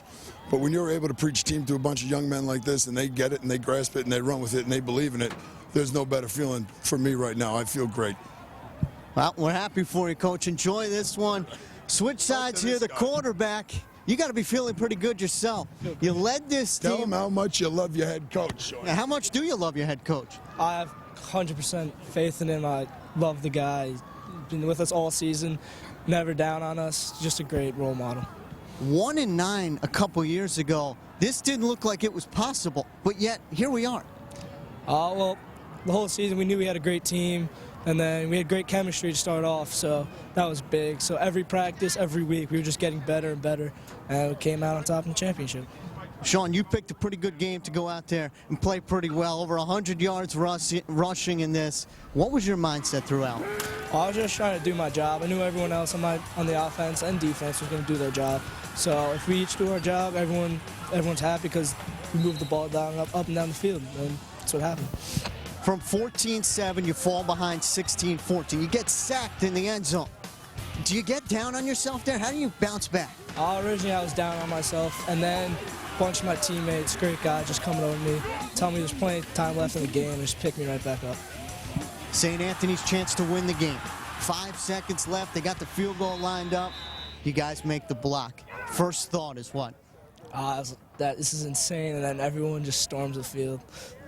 We'll let you enjoy. Congratulations. Jimmy, this can be summed up pretty easily. Simply incredible. No doubt about it. For Sean Cerrone, kid who grew up in Syosset, the quarterback. He did not start the year as the starting quarterback. He got the nod in their regular season game against Iona, and the rest is history. This guy is a big-time high school quarterback, Steve Levy. I mean, you run for 160-plus yards in a championship game. That shows you some desire. Yeah, and he's coming back for another year. He's their leader, just so shifty in the pocket, and just such a tremendous athlete. We got a pleasure of seeing him last week, now this week, and back-to-back weeks.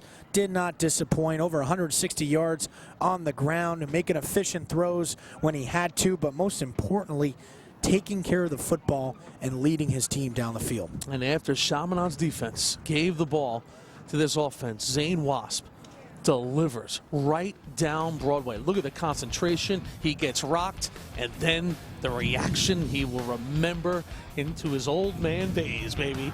Zane Wasp. He just drilled the game winner.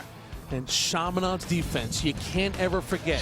They had stopped St. Anthony's on 3rd and 1. They stopped St. Anthony's on 4th and 1.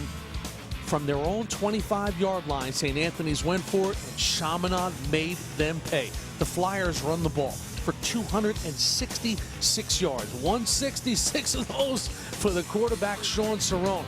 Not a lot of passing yards in this game. Everything else about even. Third down conversions were a factor. Chaminade a little better at it. But it came down to 47 minutes and 58 seconds of football on this night. They entered two teams desperately wanting to ring the bell in 2012. Sean Cerrone and company would take a 14-7 lead in this game. But back and forth they would go. Michael Walsh would have his moment. It was hard hitting throughout.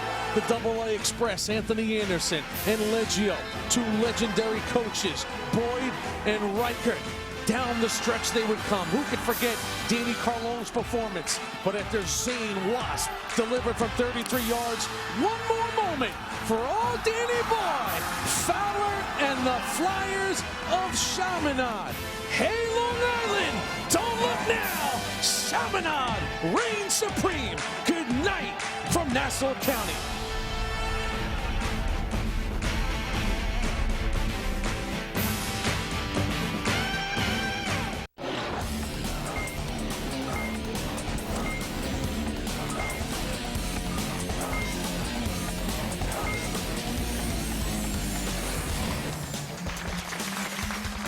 Are you ready for the challenge? Tonight it's a battle of the brains as two Connecticut schools go head-to-head. Hello and welcome. I'm Jared Cotter. Rivals meet in a battle of words and wisdom. Let's meet our competing Connecticut teams. First, the Warriors from Wamogo Regional High School. Zachary Williams, senior. Stephen Woodruff, senior, captain. Claire Burke, senior. Sam Sherberg, senior. And that's Wamogo. All right, welcome. Now let's meet their challengers, the Darien High School Blue Wave. Andrew Fletcher, senior. Reed Morgan, senior, captain. Jeffrey Slode, senior. John Gill, senior. And that's Darien. Welcome, gentlemen. Okay. I would also like to welcome our audience. What's going on, everybody? A lot of Warrior Red out there. Okay, let's get started. Each team begins with 100 points. Round one is multiple choice, and questions are worth 5 points each. The categories for round one are World War II in the Pacific, It's All an Illusion, Young Mammals, and What's the Angle? Okay, teams, let's see if you're ready for the challenge. Our first question comes from World War II in the Pacific. Which of the following officers was not present at the signing of the surrender of Japan on board the battleship USS Missouri? A, General Eisenhower, B, Admiral Halsey, or C, General Douglas MacArthur? John. A, General Eisenhower. Yes, that's correct. Way to start us off, John. You control the board. Could we go to what's the angle, please? Sure. For which of these angles is the tangent value greater than 1? A, 40 degrees, B, 45 degrees, or C, 50 degrees? Andrew. C, 50 degrees. Yes, that's correct. 2 in a row for Darien. Andrew, you control the board. Could we stick with what's the angle, please? Sure. What is the degree measure of the third angle of a triangle whose other two angles measure 48 degrees and 70 degrees? Is it A, 62, B, 72, or C, 82? Reed. A, 62. Yes, that's correct. Okay, Reed, where are we going? Can we go to World War II in the Pacific? Sure. Nagasaki, the site of the second atomic bomb used against Japan in World War II, is located on A, Kyushu, B, Honshu, or C, Shikoku? Reed. B, Honshu. That's incorrect. Wamogo, captain. C, Shikoku. A, Kyushu is the correct answer. Let's go to It's All an Illusion. Someone who is willing to sacrifice anything in order to get something has entered into what type of bargain? A, Machiavellian, B, Rabelaisian, or C, Faustian? John. C, Faustian. Yes, that's correct. Good job, John. Where are we going? Let's go back to what's the angle. Okay, what's the angle? Which of the following is closest to the actual degree measure of each interior angle of the regular 7-sided polygon? A, 110, B, 120, or C, 130? John. A110. Incorrect. Wamogo captain. B120. C130 is the correct answer. Let's go to World War II in the Pacific. The word kamikaze is best defined as A, avenging storm, B, silent bird, or C, divine wind. Reed. C, divine wind. Yes, that's correct. Okay, Reed, you control the board. Can we go to It's All an Illusion? Yes, we can. The last straw is an expression that alludes to a proverb that features what type of animal? A, ram, B, camel, or C, sheep? Sam? B, camel. Yes, that's correct.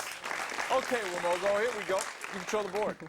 Let's go to illusion. Okay, it's all an illusion. What African city is often employed in allusions to exotic, faraway places? A, Casablanca, B, Timbuktu, or C, Khartoum?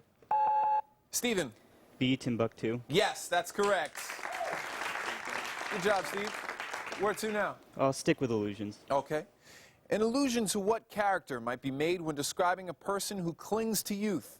A, Peter Pan, B, Jay Gatsby, or C, Tom Joad? Stephen? A, Peter Pan. Yes, that's correct. And 2 in a row for Stephen. Wamogo on their comeback here. You control the board, Steve. Continue with illusion. Okay, for the last question, and it's all an illusion. An allusion to what literary work might be made when describing a wait that seems to last forever? A, The Time Machine, B, Waiting for Guffman, or C, Waiting for Godot? Reed. C, Waiting for Godot. Yes, that's correct. All right. It's all an illusion is done with. Where are we going now? Young mammals. Please. Young mammals. What is a male horse under the age of 4 years old called? A, a colt, B, a gelding, or C, a whelp? Reed. A, a colt. Yes, that's correct. Good job, Reed. Where are we going now? Stick with mammals. Okay. What word would a horse racing enthusiast use to describe a female horse who is not yet 4 years old? A, a farrow, B, a filly, or C, a yearling? John. B, a filly. Yes, that's correct. All right, Darianne, where are we going now? World War II in the Pacific, please. Okay. The bomber Enola Gay took off from which island on its mission to attack Hiroshima? A, Saipan, B, Tinian, or C, Guam? John. C, Guam. Incorrect. Wamogo captain. A, Saipan. B, Tinian is the correct answer. Let's go to young mammals. What would a farmer call a cow that is over a year old but has not yet produced a calf? A, a Harris, B, a heifer, or C, a plump? Stephen. B, a heifer. Yes, that's correct. All right, Stephen. Where are we going now? Young animals, mammals again. Okay. What term is used for a young pig who's been weaned and no longer needs to be nursed? A, a dray, B, a hyrax, or C, a shote? Reed. A, a dray. Incorrect. Wamogo captain. B, a hyrax. C, a shote is the correct answer. Let's go to what's the angle. If two supplementary angles are in the ratio of 2 to 3, what is the degree measure of the complement of the smaller one? Is it A, 8, B, 18, or C, 28? John. C, 28. Incorrect. Wamogo captain. B, 18. That's the correct answer, 18. All right, Stephen, where are we going? Young mammals. Okay, for the last question in young mammals. What word identifies a pet lamb or a lamb that is being brought up without its mother? A, calf, B, cosset, or C, whelp? Reed. C, whelp. Incorrect. Wamogo captain. B, cosset. That's the correct answer. Okay, Stephen, 2 categories left, World War II in the Pacific, or what's the angle? World War II in the Pacific. Okay, for the last question there. The retired battleship USS Missouri is located today in A, Norfolk, Virginia, B, Pearl Harbor, Hawaii, or C, Missouri on the Mississippi River? Andrew. B, Pearl Harbor, Hawaii. Yes, that's correct. And that signals the end of the multiple choice round. Our score is Wamogo 130 and Darianne 145. Stay tuned, because after the break, it's our 60-second lightning round. Don't go away.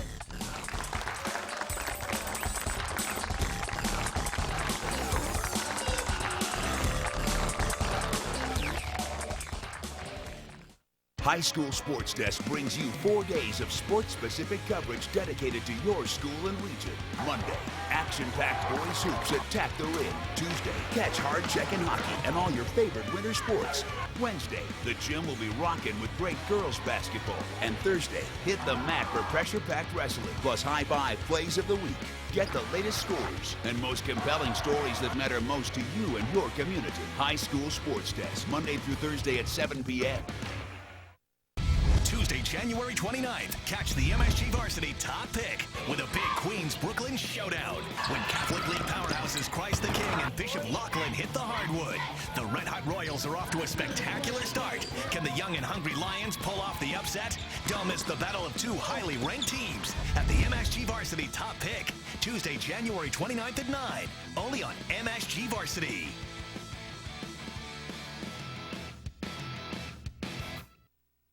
The high school experience is in your hands at MSG Varsity. And now you can access the action with Social Access. Want to share that story, that special photo or video? Now you can easily make the connection. Share the latest news from your school, your team, your community with Social Access via Facebook and Twitter. It's all just a click away. Share what's important to you. Go to Social Access at msgvarsity.com. MSG Varsity brings you wrestling updates that are on the mark, wrestling coverage that's on the spot, and wrestling excitement on the mat. Join host Greg Sarah and wrestling insiders for top flight analysis as they bring you every takedown, every escape, and every pin. And get the most up-to-date information on the best matches in the tri-state. Be there for the latest in high school wrestling. On the mat with Greg Sarah, Tuesday at 7:30, only on MSG Varsity.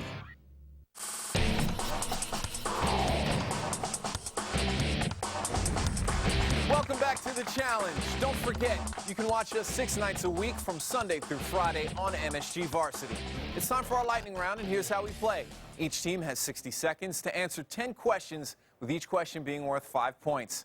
Our categories are same last name and second largest cities. Now, Wamogo comes into the lightning round with 130 points. Wamogo, you get to choose first. We're going to do same last name. Okay, same last name. I'll provide the first names of several celebrities. You identify their common last name, all right? 60 seconds on the clock, please. Are you ready? Here we go. Gabby, Dustin, Philip Seymour. Pass. Hoffman, Natalie, Elijah, Evan Rachel.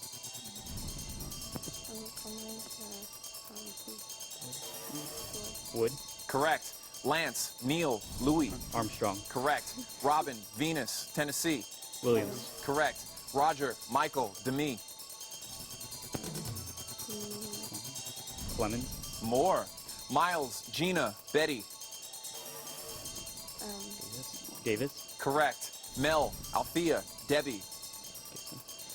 Gibson. Correct. Tony, Trey, Mary Louise. Parker. Correct. Emma, Keenan, Leah. Stone. Thompson, Emma, Joss, Oliver. Stone. There's the stone, yes. All right, 7 right for 35 more points from Wamogo. Let's go to Darien. Gentlemen, your category is second largest cities. I'll name a country's most populous city.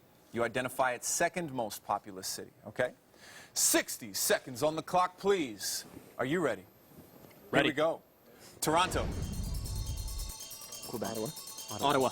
Montreal. Berlin. Frankfurt. Hamburg.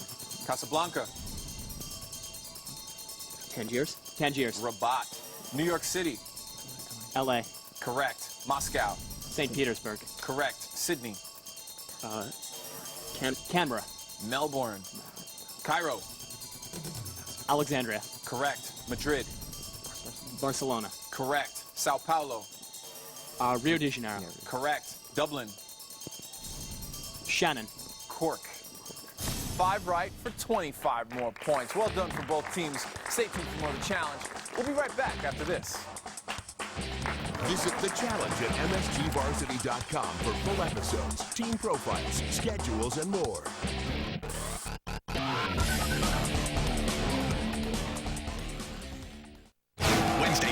6th, join MSG Varsity for a special signing day blockbuster. It all starts at 7 p.m. with regional coverage on High School Sports Desk. The best seniors in their sport are off to college, but where are they going? Find out. Followed by 30-minute football files at 7:30 p.m. Then at 8 p.m., join Mike Quick with a live Quick 60 for signing day madness, when the Tri-State's top football players announce their commitments to the best colleges in the nation. Signing day coverage begins Wednesday, February 6th at 7 p.m. only on MSG Varsity.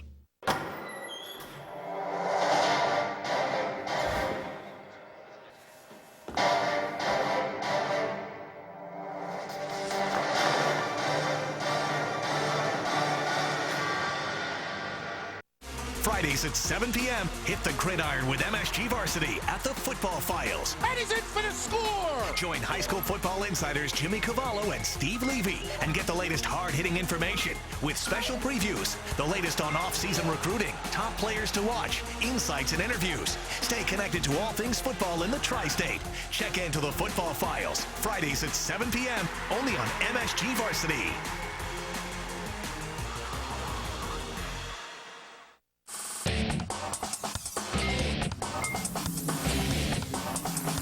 Welcome back. If you missed any part of the challenge and you're an IO Digital subscriber, you can always catch this week's program on demand by going to channel 614. Select TV shows, then choose the challenge. We're in round 3, and questions are worth 10 points each. Randomly placing each category is a bonus question worth an additional 10 points. The categories for round 3 are Sam or Samuel, Wonder Women, Physics Formulas, and MLB Managers. Our first question comes from Sam or Samuel. What man was the first and third president of the Republic of Texas? Andrew. Sam Houston. Yes, that's correct. Good job, Andrew. Where to now? Stick with Sam or Samuel, please. Okay. Which actor had starring roles in films such as Pulp Fiction and Snakes on a Plane? John. Samuel L. Jackson. Yes, that's correct. One of my favorites. John, you control the board. Could we do MLB Managers, please? Sure. Which former manager of the Rangers and Mets was fired by the Boston Red Sox in 2012? John. Bobby Valentine. Yes, that's correct. Okay, John. Oh, let's go to Sam or Samuel. Okay.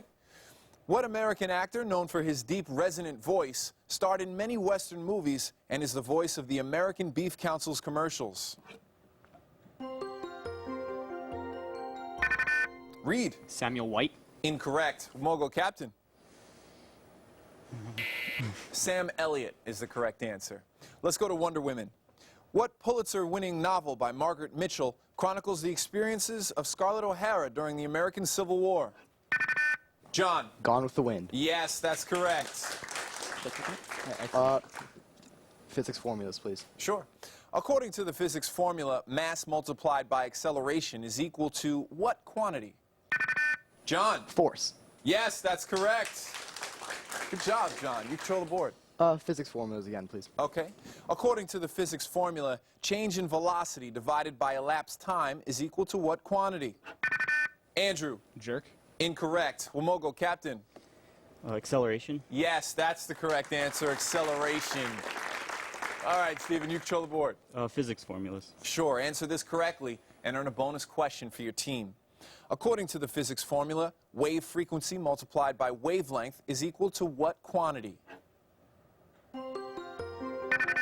Andrew. Amplitude. Incorrect. Womogo, Captain. Speed or velocity is the correct answer. Let's go to MLB Managers. Answer this correctly and earn a bonus question. Which former manager of the Yankees, Diamondbacks, and Rangers is currently managing the Baltimore Orioles?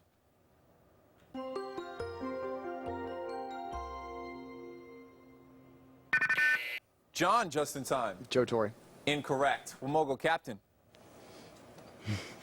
Don't know. Buck Showalter is the correct answer. Let's go to Sam or Samuel. Answer this correctly and earn a bonus question also. Better known by his pen name, he created the characters Huckleberry Finn and Tom Sawyer. Stephen. Samuel Clemens. Yes, that's correct. Good job. And here's your bonus question, Womogo. Which U.S. senator served the state of Georgia from 1972 until 1997?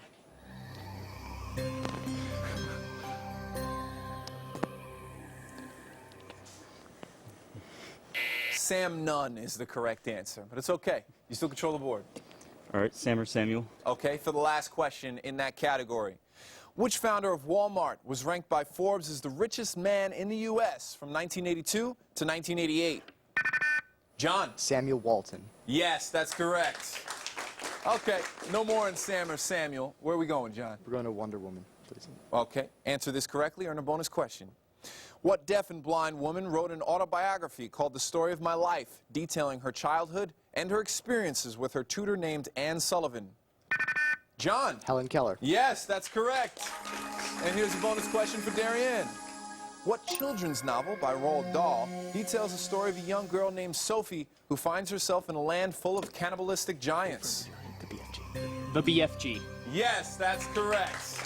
Let's add 10 points to Darianne's score. And Reed, you control the board. Is that it for Wonder Woman? No, there's a few more. We stick with that category. Sure, no problem.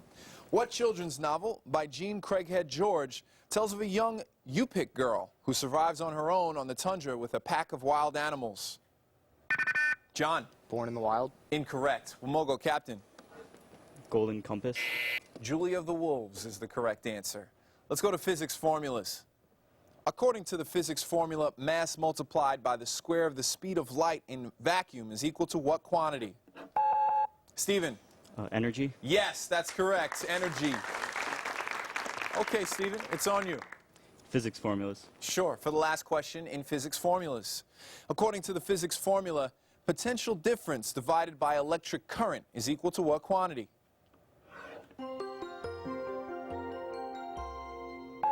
Stephen. Resistance. Yes, that's correct. Resistance. All right, Stephen, 2 categories left. Wonder Women or MLB managers? Wonder Women. Okay. What Swiss novel is about the events in the life of a young girl living with her grandfather in the Swiss Alps? Claire. Heidi. Yes, that's correct. Heidi. Okay, Claire, where to? Any more left in Wonder Woman? There's one left. Okay, then that. Okay. What romantic work by Nathaniel Hawthorne tells the story of Hester Prynne, a woman living in 17th century Puritan New England? Jeff. The Scarlet Letter. Yes, that's correct. Gotta be. Okay, let's move to MLB managers. Which former second baseman managed the Mets to the 1986 World Series title and is presently managing the Washington Nationals? Andrew. Henry Knight. Incorrect. Wamoga Captain. Davey Johnson is the correct answer. All right, we're still in MLB managers. Which former Yankee first baseman is currently the manager of the Los Angeles Dodgers? Jeff. Don Mattingly. Yes, that's correct. Don Mattingly. And that's the end of round 3. Guys, don't forget at home to check the challenge on Facebook. Search MSG Varsity and be sure to visit the challenge tab. We're going to take a short break now, but we'll be back. Complete 180 round. Stay tuned.